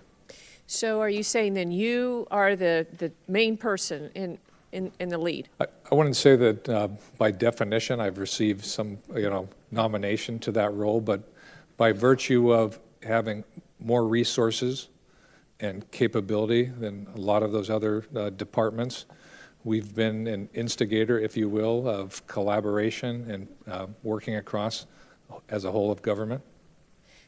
Do you get together regularly with your counterparts and sit down and discuss this? Okay, State Department, why don't you do this? Treasury Department, let's do this. Weekly. Weekly. Weekly. Good. Very good. Can you give some more detail about exactly what the Defense Department's response is to China in this part of the plan? You want? Yeah, we'll let the chairman start, and then I want to pick up on especially some of the economic, cyber. So, Chairman. Yeah, Congresswoman, I just talk about posture, military posture, for example, and I think, as you know, we've got about 2/3 of the United States Air Force, 2/3 of the Navy, a significant part of the Army and the Marine Corps that are in the Pacific. We've also fielded our most modern capabilities in the Pacific, the P-8, the F-35, the LCS, and so forth. But the real important piece, I think the most important military dimension of our strategy out there is developing stronger network of allies and partners. And I think our presence in the region, the deterrence that we bring, our ability and our physical manifestation of our ability to meet our alliance commitments are all a really important part of our achieving a proper balance with China in the Pacific.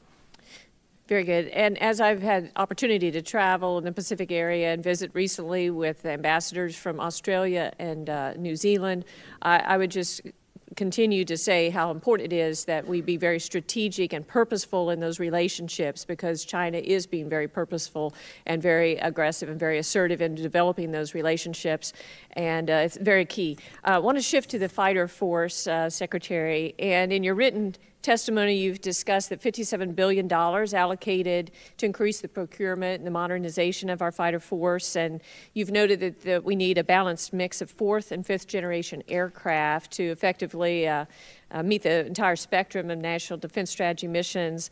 The Air Force needs to procure about 72 fighters each year. So what is the appropriate balance between fourth and fifth generation aircraft, and why do we need to address both in the requirements of the National Defense Strategy? Yes, thank you for that question. My role is to make sure that we're developing responses and a force structure to the right campaigns. That's why our focus on Russia and China is so important. Each year we go through a new evaluation of what the tactical air mix should be, fourth gen, fifth generation. And of that mix, there are three parties that really provide an input. Probably the most significant input comes from the Joint Staff as they conduct a mission analysis for particularly China and Russia. And I'd ask the chairman to walk us through how they go about making that recommendation. Congressman, we did today, just to talk about mix, so today we have 20% fifth generation, 80% fourth generation. That's what's in our inventory today. If you look at 2040, it'll be 80% fifth generation, 20% fourth generation. And so along the way, we have to achieve the right balance based on capability. That's the ability to penetrate and the information capability represented by the F-35. I'm sorry, the gentlelady's time has expired, and I think we got the gist there. Marcos. Thank you. Thank you, Chairman, and thank our witnesses for coming today, particularly General Dunford for your years of service. But I will follow up where my ranking member just left off between fourth and fifth generations. We've sat in these chairs for at least the last 4 years and almost exclusively heard fifth generation, fifth generation, fifth generation. The Center for Strategic and Budgetary Assessment in a recent mandated study concluded the the F-15X will not be able to survive a more contested battle space, i.e., particularly China and Russia. So we're trying to understand the requests that we're hearing for the new F-15 versus what we've heard to this date, up to this date, that F-35, the fifth generation. What has changed, General, in the last 9 to 12 months to reverse what we've heard for the last 4 years? First, Congressman, with regard to the primary platform the department needs, being the F-35, nothing has changed. We continue to do analysis in wargaming, and in the most recent, what we call competitive area studies, we took a look at what would be the optimal mix of fourth and fifth generation aircraft. Fifth generation, uniquely able to penetrate. Fourth generation, providing some capacity. So we're balancing that capability capacity piece. It's more complicated than just the mix of aircraft with regard to the F-15. One of the issues is the F-15C is aging out. And so there was a cost variable in place. There was also a partner with other nations piece in place with the decision to get the F-15. But it is all in the context of the migration from that 20% fifth generation today, 80% fifth generation tomorrow, in a path of development along the way that allows us to have a right mix of aircraft to accomplish the mission within the top line that we've been given. And I think what we have seen in our competitive area studies is that the combination of the fifth generation capability with the capacity of the fourth generation was the right mix. That was agnostic of platforms, and that study was actually done before the Air Force made the specific F-15 decision, which added those additional variables when they decided on the F-15 EX. So it's the generation of the fourth generation, the C model, which is deteriorating faster. That has happened in the last 9 to 12 months that changed the decision from the last 4 years? That's right. When we knew that the C was going to age out earlier than we would have wanted it to age out, we had to come up with a replacement. And when we looked at all of those variables, capability of the platform, capacity of the force as a whole, cost over time, as well as impacts on the industrial base as it pertains to us and our partners. That's how that decision was made. But again, would highlight that there were probably 4 or 5 interdependent variables that led to that specific material solution. So you bring up capacity, and our understanding that the F-35 would have the capacity, as it has in this year, to increase its volume this year and future years to make up for what you talked about, the deficiency. Sure. Capacity is twofold, Congressman. Thanks. One is ability to carry ordnance, and that's the one you alluded to. The other issue of capacity is the numbers of platforms that we have and we're able to field at any given time. And so it's really the latter with regard to the F-15 that will be sustained. The capacity for aircraft will be sustained by the F-15 decision. How much of the operating costs of the F-35 factors into this? Because plane for plane, they're roughly the equivalent, at least in this year's model. Yeah, I think if you could buy all F-35s, you might do that. This again was looking out over time at the resources that would be available, and there's not much different in the procurement cost, but there's about a 50% difference in the operations and sustainment cost between the F-15 and the F-35. And the F-15 also has a pretty significant shelf life available as well. So again, it was the combination of the platforms that we made a decision on. Are we expecting those operational costs for the F-35 to decrease? That has been a singular focus of the Secretary and the team over the last couple of years, working with Lockheed Martin. They absolutely have to decrease in order for us to have a balanced force in the future. And there has been some progress, but we believe more progress needs to be made in reducing the operation and sustainment costs of the F-35. There's no question about it. Well, we're going to have more discussion on these, and certainly the impact of Turkey and the missiles that they're looking to purchase is going to all factor into this. Thank you for your testimony. I yield back. Thank you, Mr. Scott. Thank you, Mr. Chairman. And gentlemen, getting back to, I think it was Stephen Covey said that keeping the main thing the main thing. In just under 6 months past, Hurricane Michael hit the coast. Obviously, you've got a tremendous amount of damage from that storm, as does my congressional district. Congress is yet to be able to pass a disaster bill for that region.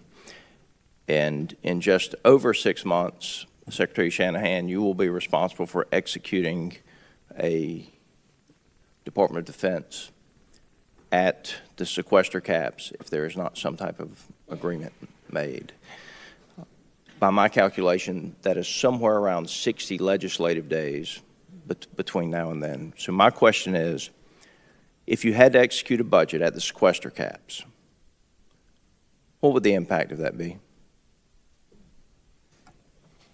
Well, just then it'd be very difficult to modernize because we're not going to walk away from our operations. So, you know, essentially the impact is to modernization. I mean, in the most simple, generalized terms. I mean, if you had to trade for one thing, we're not going to, you know, drop our commitment to operations. So we forego our future. I mean, that's the big risk. General Dunford, from an operational standpoint, what is the difference in us adopting an appropriation measure for you, say September 1st instead of October 1st?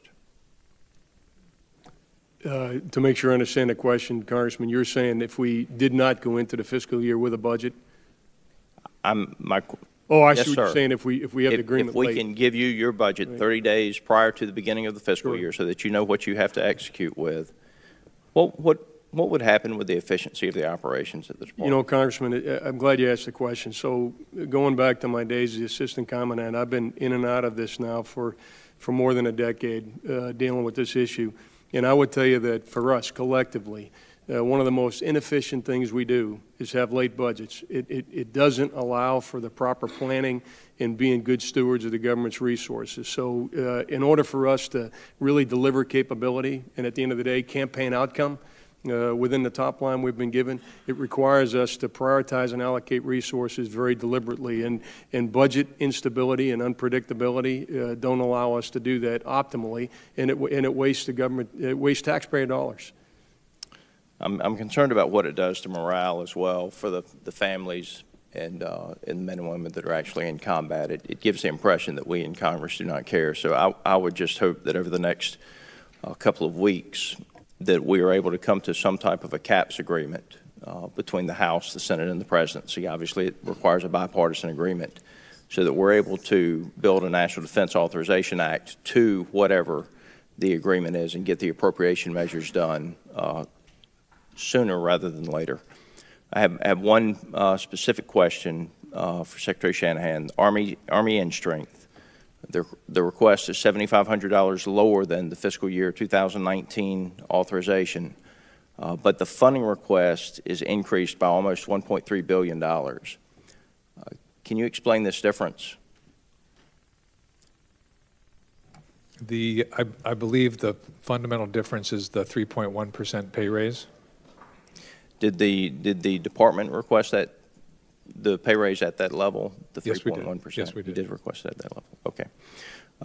Gentlemen, thank you for your service. I hope that over the next couple of weeks we're able to get to some type of agreement so that we're able to get an appropriation measures passed for you prior to the beginning of the fiscal year.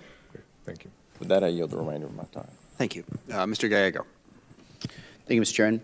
Acting Secretary Shanahan, a number of officials have appeared before this committee and have said the decision on reprimands and awards related to the Niger raid debacle rests with you. When Secretary Maz resigned late last year, we understood that he was furious at the initial recommendations to place blame on junior officers, allowing more senior officers to escape responsibility. When will you make a decision about these reprimands and awards? Congressman, when I came into this role... Just answer the question. When will you make the decision? That's simple. Soon. What is soon? I've been... What's soon? What did you find as soon? I was going to explain. Okay, go ahead. Okay. When I came into this role, the recommendation was brought to me that Secretary Mattis had convened a review, and that recommendation was brought to me. I did not find that sufficient, so I've convened my own review so I can ensure from top to bottom there's the appropriate accountability. I do not know when that will be complete, but I have to assume that much of the work that's been done to date can be used. So by saying soon, I'm not trying to mislead you. So just to be clear, you will be issuing a report. I want to, or you will be issuing it out. And part of that is we're going to assure that it's not just going to be placing blame on junior officers. Because what it seems to me is that we're going to place blame on junior officers and we're letting colonels and general officers just get off the hook for this debacle. Right. I hope that's going to be part of this. That's the reason, the fundamental reason that I've done this is for every person between the boots on the ground to the most senior position, I want a direct accounting. Okay. So, and just to kind of put more fine points to this, last year, the NDA required a report containing a list of all recommendations implemented following the raid. It hasn't been done. It's overdue. When will I receive that? When will this committee receive that? I'll take that for the record. Okay. And just, more for the record, because it does concern me that if I don't ask these questions, we don't get any answers. We consistently have this problem where I'm asking about Niger, what happened there, what should be the lessons we learned from that. This committee has not used subpoena power in quite some time. But if this continues to be the case that we are having to go back and forth and I have to keep asking you for the information, I will be pushing for that. These families, the American public deserve to know exactly what happened, and the junior officers that are being reprimanded right now should know that there's going to be equal reprimands, especially for general officers, should they have done anything wrong. Moving on. Last night, the committee received a copy of your letter to DHS Secretary Nielsen approving support of up to $1 billion in projects in Yuma and El Paso. In your letter, you say that DHS request meets the statutory requirements of 10 U.S.C. 284, noting DHS has identified each project area as a drug smuggling corridor. Okay, question. Did you just take DHS at its words that these areas met such criteria, or did you actually do research, or your staff do research to actually meet that criteria?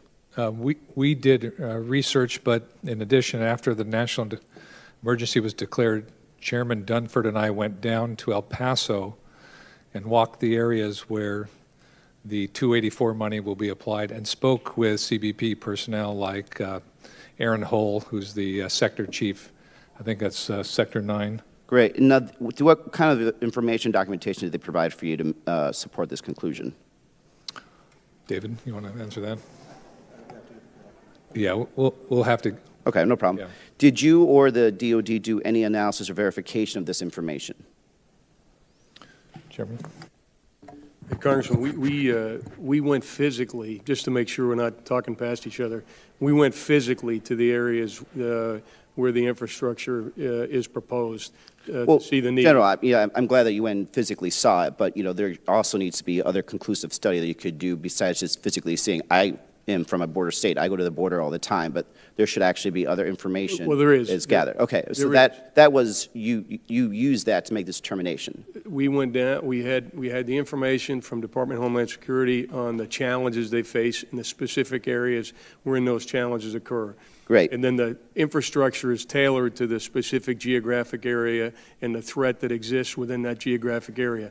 We had that information before we went down to physically see what we had read about before we went down to the border. Great. I really appreciate that we have that information, that you have the information, and also I would like for you to share that information and all the analysis and all the detail with this committee so we could see where the basis of this argument came from. With that, I yield back my time. Thank you. Mr. Byrne. Thank you, Mr. Chairman. General Dunford, let me just join with the other people who said that we are very grateful to you for your service to your country. And I want to thank you particularly for your service as chairman. You've been a great partner with those of us on the committee, and I deeply appreciate what you've done in conjunction with us. I would like to go back to your colloquy with Mr. Thornberry to clarify one point. You mentioned the detailed analysis behind your assessment of the 3 to 5% real growth requirement, and that this budget represents 2.9% growth. Now, is the 3 to 5%, is that the minimum amount the force needs to accomplish the missions we ask of them? It is, Congressman. When we say 3 to 5%, that's to maintain the current competitive advantage. Again, the margin has eroded over time, slightly increase our competitive advantage over time. Obviously, more resources would result in a more decisive competitive advantage, but we actually identified that as the minimal necessary to make sure we could do what must be done by 2025. The reason I wanted that clarification is when we get into budget discussions, a lot of times we start talking about wants and needs, and we're just trying to make sure when we tell our colleagues that this is a need, that this is not a want, you're telling us this is the minimum. Congressman, I am. And again, I think it's important for the members of the committee to know when we say competitive advantage what we mean. So I am talking about our ability to project power in the context of the threat posed by either Russia or China, in Europe or the Pacific, as the case may be. And I'm also talking about our ability to do what must be done on land, air, sea, space, and cyberspace. So when we looked at the aggregate capabilities of both Russia and China, and we looked at the capabilities we needed to develop over time, we based a figure not on math. We based a figure on the capabilities we needed and the projection of what investment would be necessary in order for us to field those capabilities. Right. Thank you for that clarification. Mr. Secretary, I want to thank you for all the support you've given to the space-based aspects of missile defense. That's vitally important, not only to ballistic missile defense, but also to hypersonic defense, which all of us are becoming more concerned about. I am confused, though, by the fact that Congress added more money last year for the Space Central Layer to help MDA meet their hypersonic defense requirements, yet the proposed budget zeroes that out. Apparently, part of the Space Central Layer will be housed in the new Space Development Agency that was established 3 weeks ago, but it doesn't have a dedicated funding line for this project. That seems to run counter to congressional intent, but more importantly displays a lack of priority to a program that most of us feel we desperately need to be able to defend against Russian and Chinese hypersonics. Maybe I've misunderstood this, so if you would please explain the reasoning behind the budget request. Yeah, no, I'll have to go back and look at where the funding line is, but Dr. Griffin and I have made funding of the space layer for tracking of hypersonics a priority. So, David, I don't know if you know where that Mr. funding... Borquist can answer, that would be helpful. Well, let me, to answer at the level you need, we'll take that for the record, but there are things related to missile defense, as you point out, are now going to be part of the Space Development Agency. The one you're talking about is one of them. It may not be broken out in a way that makes it as clear, so let's take that for the record and make sure we get you a complete answer, sir. If you would, please, and once you make a determination about that, would you let the committee know? Yes, sir. That'd be very helpful. Thank you. Mr. Secretary, the mission of the Space Development Agency is to collaborate with the joint warfighter to define the next generation space architecture, foster growth in the space industrial base, and leverage commercial allied space technology. I support all of those priorities. But they seem like acquisition authorities. Why is housing SDA under research and engineering the right place? It's a temporary home. So as the Space Force proposal evolves, part of that was to get leadership of Dr. Griffin engaged. Dr. Griffin has a significant track record in space. I'm a big supporter of Dr. Griffin. Right, He's right. superb for that position. Right, right. So a couple things. Not only does he have significant experience in space, but his work initially with SDIO and how the Missile Defense Agency was stood up so they had the right acquisition authorities and the ability to do development. This is not about doing acquisition. This is really about development. So think of him as overseeing the creation of the right structure. This is really about the balance of putting appropriate authorities in place. If we get the wrong mix, it's just going to slow us down. So we're really relying on his experience and judgment to help us put the right pieces in place. That's how I look at it. Thank you. I yield back. Thank you, Mr. Moulton. Thank you, Mr. Chairman. It's getting to be a familiar tune, but I want to thank all of you for your service, and especially Chairman Dunford. I'm honored to have you there as a fellow Marine, and we're very lucky as a country that you continue to serve. And I, too, share the hope, a bipartisan hope on this committee, that you would find some way to continue that service past your due time. Mr. Secretary, Mr. Acting Secretary, I'd like to start with you. China and Russia have made major advancements in their conventional capabilities since the Cold War, and significant investments in emerging technologies like hypersonics, AI, and cyber. It's one of the things I really like about your budget, that you are investing in these things as well. Where do we have the strongest advantage against our competitors right now? I think probably at the most basic level, I would say undersea. And so what are we doing to ensure we maintain that advantage? Well, we continue to invest. A lot of the things that are very unique and special, we won't be able to talk about in here, but we are investing in very significant capabilities. I think where, I would go with the critical capabilities that we need to make in terms of really leveraging. The chairman talks about our competitive advantage. Space, cyber, and missiles are where we can enable a significant gain, not just in terms of capability, but deterrence. Right. So I take your point, Mr. Acting Secretary, which is that it's really these traditional places like undersea capabilities where we have our advantage today, and that's why we need to make these new investments. So as we think about making these new investments in things like cyber and AI and hypersonics, what new arms control regimes that incorporate these emerging technologies could be in our strategic interest moving forward? Yeah, this is where we need to do, in my view, the most significant work. We'll address the INF and New START, but things like New START don't contemplate artificial intelligence or these new weapons like hypersonics that have been created.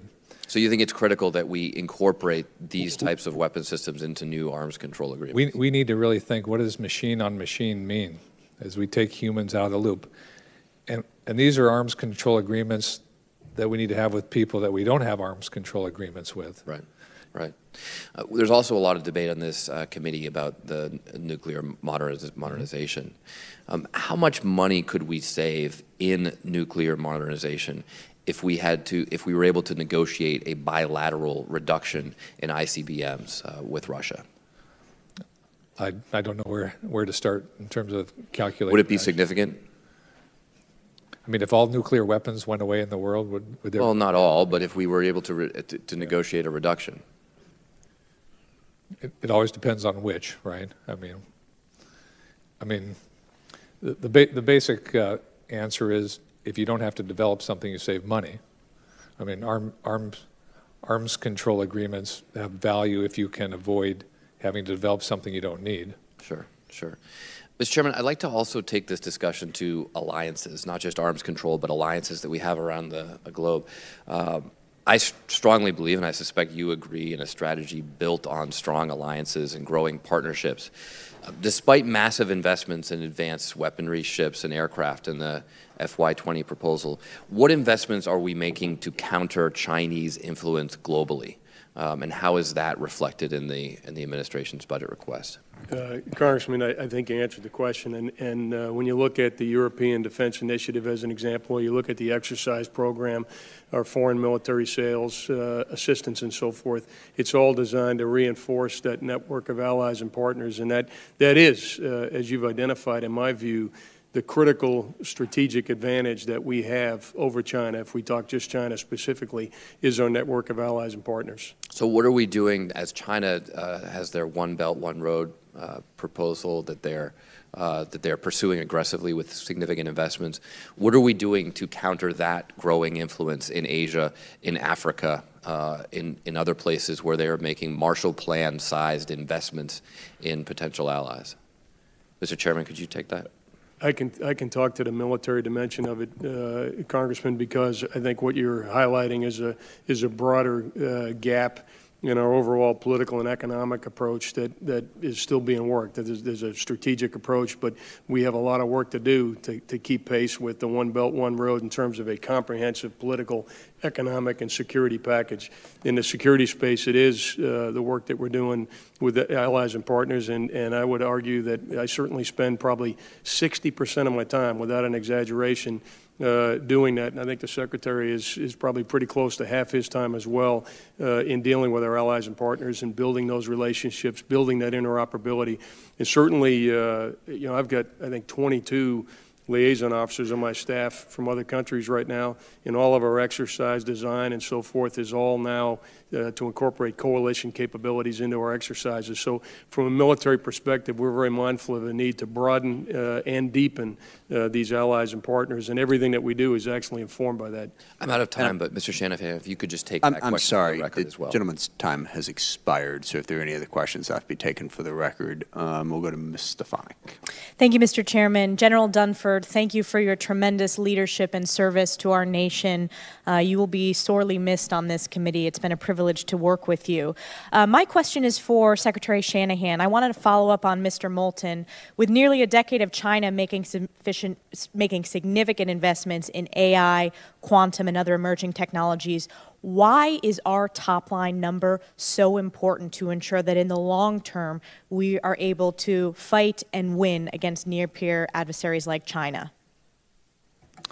Yeah, thank you for that question. Modernization is the most important thing we can do to maintain deterrence, create military capability, but that's also what enables us economically.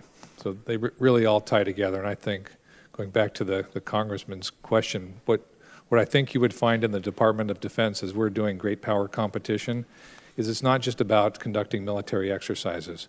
How do we work with partners in the regions where we're providing security to unlock economic capability and develop economic relationships? The relationships we form through the department really can unlock some of those other diplomatic or economic benefits. So we're not looking at these great power competitions as the military is the solution. The military is an enabler to unlocking diplomatic and new relationships, but that top line in these critical areas, particularly cyber, are fundamental. Thank you. My next question is on a different subject. For the past 5 years, there has been broad bipartisan and bicameral support for the designation of an East Coast missile defense site, yet the department has not made any such designation available to this committee. The environmental impact study has been completed, and the threat to our homeland from rogue nations, ICBMs, continues to evolve, and the requirements for increasing the engagement envelope and allowing for a shoot, look, shoot CONOPS is more imperative than ever. Congressional intent in the last NDAA was that the site designation after the EIS would be released. So I expect the department will indeed respect that congressional intent and share this designation with the committee. Can I count on that? You can. And my last question, give me 1 second here.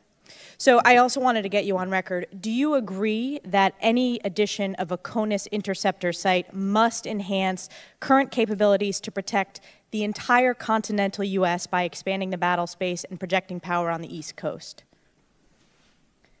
The key question is, any third site must protect the entire continental U.S. Do you agree with that? Let me take that one for the record. Okay, I believe that is incredibly important, that as we are considering any potential location, that it should protect the entire continental U.S. No, I understand. And my hesitancy is when you look at coverages and what threat we're protecting against, that it's more a refinement of the answer that you're requesting. I would just make a plug for the success the Missile Defense Agency had yesterday in probably one of their more complex tests of the ground-based mid-course defense system, of which that would probably be an important baseline. But I'll get back to you with that answer. Okay, thank you for that. I yield back. Mr. Garamendi. Thank you, Mr. Chairman. We recently returned from a trip to Jordan, Iraq, Kurdistan, and Kuwait. In Jordan, we observed and looked at and talked with the Jordanians about a $350 million investment that the Defense Threat Agency, Reduction Agency made to create a virtual 21st century border wall along the 300-plus miles of the Jordanian-Syrian border to keep out drug smugglers, armament smugglers, as well as ISIS. By all accounts, the utilization of electronic surveillance equipment, command and control, rapid reaction capabilities proved to be extraordinarily effective. Now, we're in the process of transferring some $8 billion from the Department of Defense to build less than 300 miles of border wall. So my questions to you really are about the wall. It's our understanding that last night the Department of Defense sent a notification of its intent to reprogram funds and use from 10 USC 284 to construct portions of a border wall. We also understand that the Department of Defense may start awarding contracts using funding pursuant to 10 USC 2808 as early as May. Can you therefore explain in more detail the status of your plans to build a border wall pursuant to 2808? Specifically, have you made any determination that the supposed national emergency requires the use of armed forces? Mr. Secretary, if so, why? So the status of 2808 is I've received a request from the Department of Homeland Security. And part of the process for me to make a determination is I've tasked the chairman to do an analysis of that request.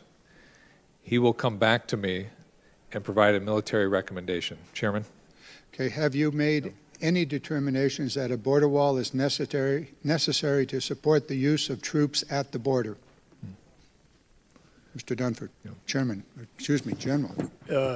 Congressman, just to make sure I'm answering the question directly. So we're responding to the President's direction to reinforce Department of Homeland Security because they have capability and capacity shortfalls. So to that extent, we have responded to requests for assistance for U.S. military personnel. So we have determined that U.S. personnel can appropriately backfill the capability gaps and capacity size gaps that Homeland Security has. My question is somewhat different. It's, have you made any determination that the border wall is necessary to support those troops? Oh, no, that's exactly what the Secretary has tasked me to do now, Congressman, is to look at the legislation, which I did yesterday, and determine whether the projects that have been identified by Department of Homeland Security would be enhancing the Department of Defense's mission. Next, have you or anyone else at the department had any discussions or made any comments about needing to send or keep troops at the border in order to justify using Section 2808 to build a border wall? I certainly haven't, Congressman. Very good. Next, what border wall projects will be built with Section 2808 funds, i.e., where along the border will the wall be built with these funds? Are these sections of the border wall military installations? If so, why? Congressman, we have, to tell you where we are in the process, so we have a list of projects identified by the Department of Homeland Security, but the Secretary has not yet identified which of those aggregate projects that DHS has identified would be funded by 2808. And I'll go back to where I started this conversation. We observed 350 or 40 miles of virtual border wall that is successful between Jordan and Syria in what is, without doubt, one of the most dangerous places in the world, successfully operating at a cost of $340 million. Something for all of us to think about. Finally, I would just observe that the United States Constitution is extraordinarily clear about who has the power of appropriation. It is not the President. And the President is usurping the power, and you're part of that usurpation of power. With that, I yield back. Thank you. Mr. Gallagher. Thank you, Mr. Chairman. Secretary Shanahan, Chairman Dunford, thank you both for your testimony this afternoon. Chairman Dunford, to the maximum extent you are able to in this setting, and I recognize there are limitations, can you explain the espionage threat posed by Huawei and ZTE on the transfer of U.S. data and voice communications over their networks? I can, Congressman. If you think about the implications, are you talking in the future with 5G in particular? So if you think about the implications of 5G, the Internet of Things, as well as the primary means that we'll use to share information and intelligence with our allies and partners, one of the critical aspects of 5G has to be assurance that it's a secure network. If not, we'll have vulnerabilities and capabilities that we field in the future that will leverage 5G. And probably as importantly, a foundational element of an alliance is the ability to share securely information and intelligence.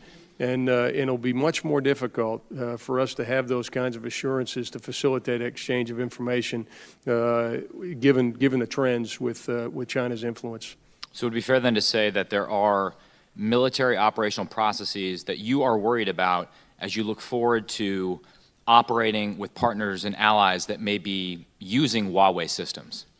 Congressman, yes, and this is a broad, fundamental national security issue, and it needs to be a fulsome debate on exactly where we're headed. I do believe that the vulnerabilities are acute.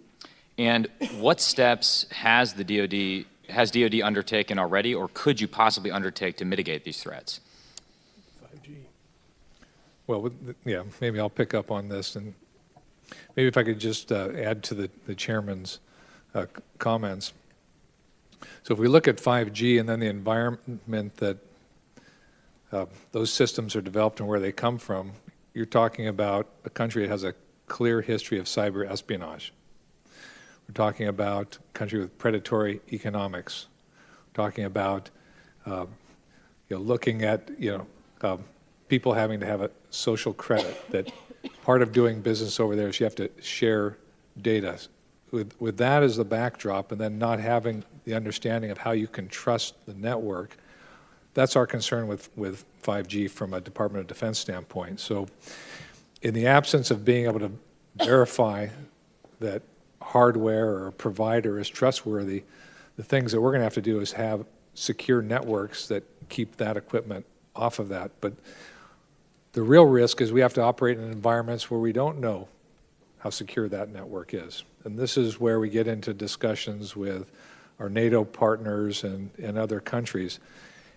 As they pursue economic advantages of purchasing low-cost equipment, they're forgoing security. And that's, I think, our biggest concern. Sure. And in light of those concerns, would you recommend that American technology companies sell critical enabling components to firms like Huawei and ZTE? I'm always for America selling the right equipment. I think the real work we have to do here is we were, as a country, the leaders with 4G. Mm-hmm. We should be the leaders with 5G. I mean, it's not only in our security interest, but it's in our economic interest to be able to have that kind of capability. And then, Chairman Dunford, you talked about sort of the concerns that we would have if we're working with allies, even close allies that have technology from Huawei and ZTE. I think the Aussies, who are one of our closest allies, we celebrated 100 years of mateship last year, have been at the lead in sort of disallowing China from competing in Australia for 5G technology. My understanding is New Zealand may follow suit. Talk to me about where the Five Eyes Alliance is on this critical question, because it's my theory that we should start there and then build outwards to our NATO allies. Yeah, sure, Congressman. In fact, Sunday night at my home, I'll have my Five Eye counterparts, and we're talking about. I won't talk too much in detail here, but we've been having this conversation for the last 18 months to understand where we are as a group in terms of our ability to manage this challenge and many other challenges associated with our competitive advantage. I appreciate that, and I know you guys are tracking on this issue, which I view to be, I mean, perhaps the most important one we face right now. So thank you for your attention to it, and thank you for being here today. Absolutely, thank you. And I yield the balance of my time. Mr. Carvajal. Thank you, Mr. Chair. Chairman Dunford, let me too add my thanks for your service. I think your exodus is going to be greatly, we're going to greatly miss you. And I do hope, as was said earlier, that we find some way to keep you engaged, as I think that'll be important for our national security. Acting Secretary Shanahan, military construction is defined in the law as any construction, development, conversion, or extension of any kind carried out with respect to a military installation necessary to produce a complete and usable facility. I imagine it is pretty rigorous of a selective process and must prove to be important to the well-being and readiness of service members. As the law states, the purpose of these funds are to produce usable facilities for our military. Correct me if I'm wrong, but getting a project selected to receive MILCON funding is pretty difficult. And in most situations, it takes years before installation commanders actually get MILCON projects funded and included in their budgets. Diverting MILCON funding hampers the department's and Congress' ability to sustain what you all have been stressing is readiness, and as the Commandant of the Marine Corps has alluded to. Congress did its job by authorizing and appropriating funds for MILCON projects that the department and members of Congress saw as vital to the safety and readiness of our service members. And what we are being told is that this funding is not going to be used where the law clearly states it should be used. Secretary Shanahan, you are asking this body to authorize $3.6 billion to backfill projects we already authorized and appropriated. In addition, you are requesting another $3.6 billion to build the wall. How did the Department of Defense get into the business of funding a physical wall for what you all consider is a non-military emergency? That was a rhetorical question. Moving on to Venezuela. Is the use of military assets to deliver humanitarian aid and services being used to send a signal to Russia and other foreign entities of this administration's intent to solve the crisis in Venezuela militarily, one? And two, does the DoD have any plans or intentions of sending additional support other than humanitarian aid supported by U.S. aid? And three, has the DoD been given any requirements for assistance to fulfill from other agencies? So the use of the military for humanitarian assistance is vital, and I think one of the reasons that we were drawn in by the State Department was because we could do this so quickly. To your question regarding other plans and activities as they relate to supporting Venezuela, the chairman and I have been in discussion for the last several weeks. How do we put a more regional face on our humanitarian efforts? I'll be going down to Southern Command to meet with Admiral Fowler to have further discussions around what are the things that we can do to provide support to the people of Venezuela. Chairman, do you have any comments? The only I'd say, Congressman, is your first question about was it designed to signal. We got the request, and it was generated by USAID. It went to the State Department, and they asked us to meet a capacity shortfall. And as the Secretary said, it was our ability to deliver a large volume over a short period of time in support of USAID, which drove that initial humanitarian assist request. Let me finish with the time I have left. Is it this administration's intent to use a military resolution on this issue, to achieve a military resolution? It's not my understanding. Thank you. I yield back my time. Okay, we have 5 people left to ask questions here who have not yet spoken. I'm going to press on. There's the possibility that others are going to come back, and we'll deal with that as it comes, but we'll try to press on. I think we can conceivably get done in the next 45 minutes or so I'll try and do that. Mr. Walls. Thank you, Mr. Chairman. Gentlemen, thank you for your service. Thank you for being here today. I want to talk to you a moment about space. Russia and China have weaponized space. They have done so. They're in the process of doing so, and they explicitly in their national security strategy seek to dominate the United States in space. They are prepared for war, and in my opinion, we are not. So with the flip of a switch, China can track, they can dazzle, they can destroy our assets in space. In 2018, China conducted more space launches than any other country in the world. Why does this matter? I think as leaders, we need to help Americans understand that our entire modern way of life is dependent on space now. Our navigation, our supply chain, our banking, how we communicate. Space Foundation says over $400 billion of our economy is now dependent on space. Yet in the Pentagon, our various components for warfighting in that domain are all over the place. GAO estimated we have over 60 stakeholders involved in this organization in terms of acquisition, oversight, and the Air Force is 11 different parts. I personally believe we are with space where we were in the 1940s with the Air Force, where it had to be split off from the Air Corps for all kinds of reasons that are now obvious. I have introduced legislation that cleans up some past legislation in terms of making it a fully unified command versus the subordinate command. I would encourage my colleagues to support me in that. Bottom line, gentlemen, and I'll go with you, Mr. Secretary, are we prepared, are you confident that we could win a conflict in space today if we had to do so?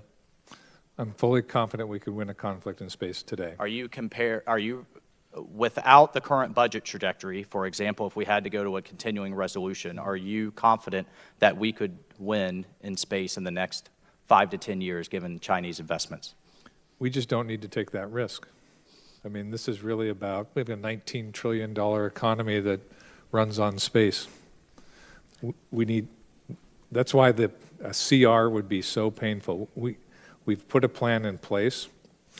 The 3 to 5% growth the real growth that we need allows us to even go faster.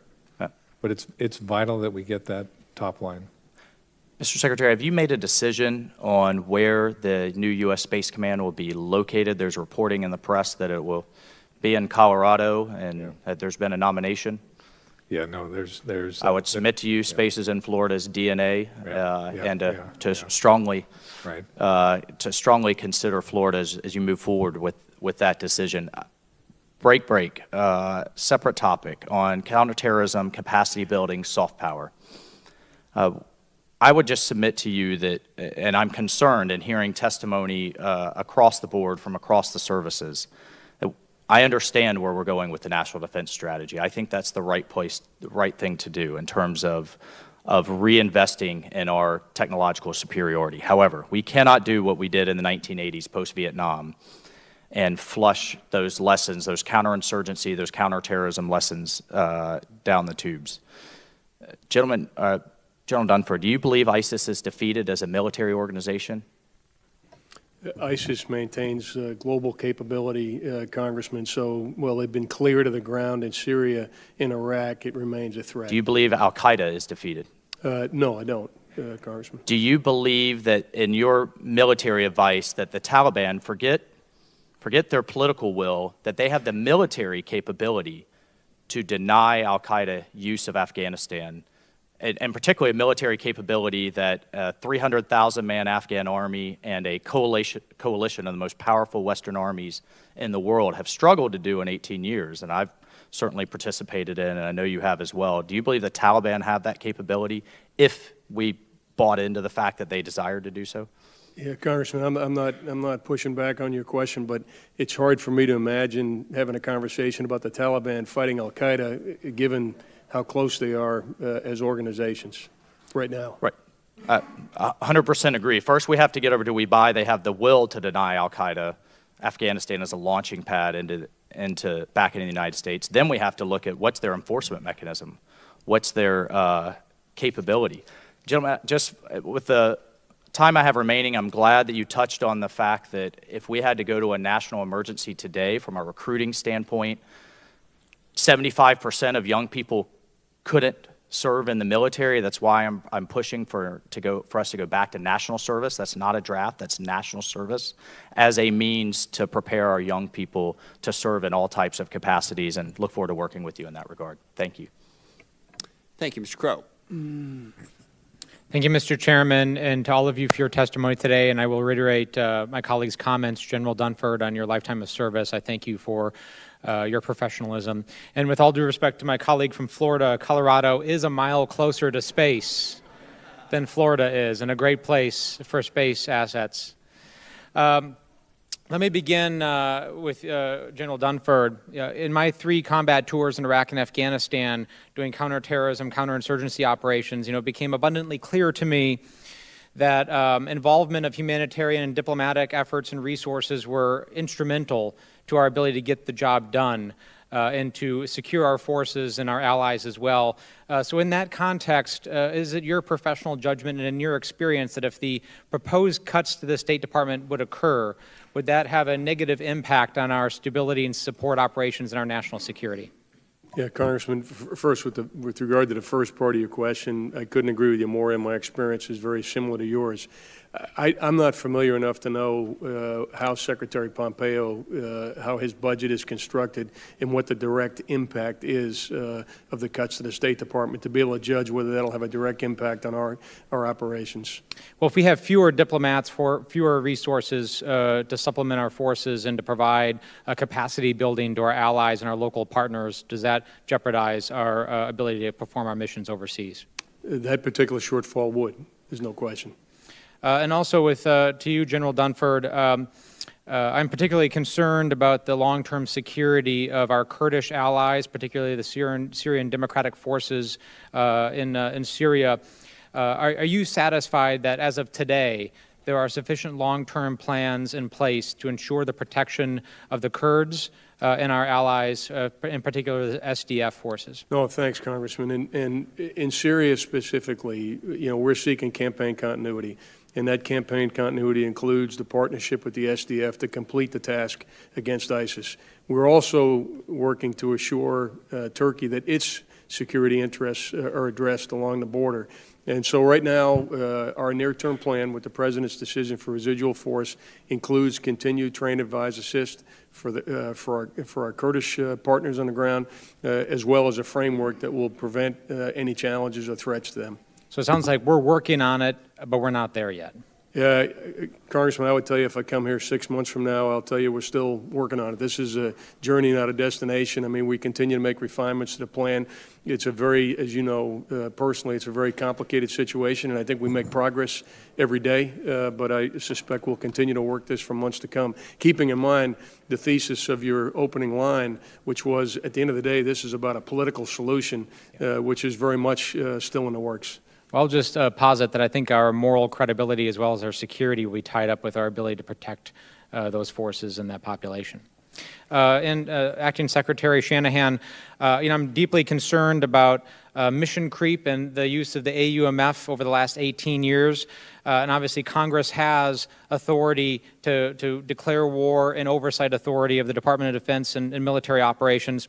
It's my understanding that execute orders or exords, which outline operational authorities delegated by the Secretary to commanders or components, have previously not been made accessible to committee staff. And we can't do our oversight role unless committee staff has that information. So will you commit to be able to provide those timely to committee staff? Congressman, I have been working over the past 6 weeks to come up with a process so that we can share that information, and I'm going to be prepared next month to come share that and work with the committee staff. So next month is the goal? Yeah, that's the goal. And why has the department not fulfilled its obligation and submitted the congressionally mandated report on advise, assist, and accompany missions? I'll have to take that for the record. And that's Section 1212 of the fiscal year 19 NDAA, just to be clear. Good. Thank you. Thank you. I yield back, Mr. Chairman. Thank you. I see we do have some folks coming back, so we're going to go with Mr. Bergman, and then when he is done, we are going to take a 10 to 15 minute wait to give the witnesses a chance to stretch and relax for a moment, and then we will reconvene at 12:45 and go from there. And with that, Mr. Bergman. Thank you, Mr. Chairman, and General Dunford. I know you've heard it from everyone, but thank you for being the embodiment of servant leadership, thoughtful, pragmatic, mission-focused. You've set an example that we all can follow on a daily basis. Thanks. Mr. Shanahan, the subject in advance here as I work through the question is PFAS contamination. In my district in Michigan, Alpena, Grayling, Marquette, Escanaba, we have areas of confirmed and potential PFAS contamination, some including BRACT bases, which closed decades ago, but also at state-owned National Guard facilities. As you already know, the Army and the Air National Guard don't have access to the department's environmental restoration funds the same way the active component bases do. Given that the work of our National Guard, what it does is directly related to overall readiness of our armed forces, I believe that the DOD does have a role to play in mitigating PFAS contamination. Do you agree, Secretary Shanahan, that we must find ways to address PFAS contamination not just at active duty bases, but also at National Guard facilities? Sir, I think that we need to address the issue of PFAS, PFOA contamination writ large in all of our communities. This is a significant health and environmental risk. Yeah. Can you give me any examples of how DOD is currently working with other agencies to address the issue? Yeah. I know the department is working with the Environmental Protection Agency to harmonize some of the standards. Our focus has been to substitute. So when you think about the fire retardant, how do we, just eliminate the contamination? So we no longer test, we no longer train, we no longer do research with those chemicals. I understand. And is there anything, because Congress is a partner in this, is there anything that you would suggest, and you can take this for the record if you'd like, what Congress can do to further support DOD in ensuring that you have the ability to work with all of those other agencies to eliminate this problem? No, I'll take that for the record, but it's one of these, we truly need to get a harmonization of the environmental mitigation plans. I mean, we need to be able to address it, but I'll take that for the record. Thank you. General Dunford, it's clear that the National Defense Strategy has influenced this budget, as does with every budget, but what is less clear is how the Joint Force plans to operate differently. Can you explain in an unclassified way some of the concepts that are being developed to operationalize the strategy, update the old plans and combining with budget? Sure. Probably, since you talk about O-plans, probably one of the more fundamental changes that we made is to shift from an O-plan basis method of planning to campaign plans that incorporate the whole problem set. So in the past, we might have developed a plan for a specific contingency in a specific geographic area, a fairly narrow view of the threat. When we think about Russia, China, Iran, North Korea now, our planning we develop global plans so that we talk about a specific contingency, but we talk about it in the context of what the entire joint force will be doing globally at any given point in time. I'll just very quickly give you an example. So when we have done recently a readiness review for our preparedness for Korea, we not only looked at Korea, we looked at what we were doing across the region in the Pacific, what we were doing to defend the homeland, and what each of the combatant commanders would be doing outside of the theater, either in direct support of that contingency or as that contingency goes on to mitigate the risk of opportunism and other risk.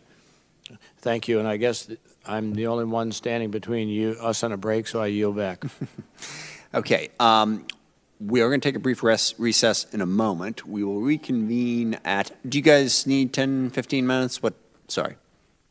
10. Okay. We'll reconvene at 12:40. Mr. Brown is going to be in the chair for a while. I have something I have to do, but I will be back. And Mr. Brown is first up, so he's not really just putting himself in charge and then calling on himself. He actually is next. So we are in recess for 10 minutes. Thank you.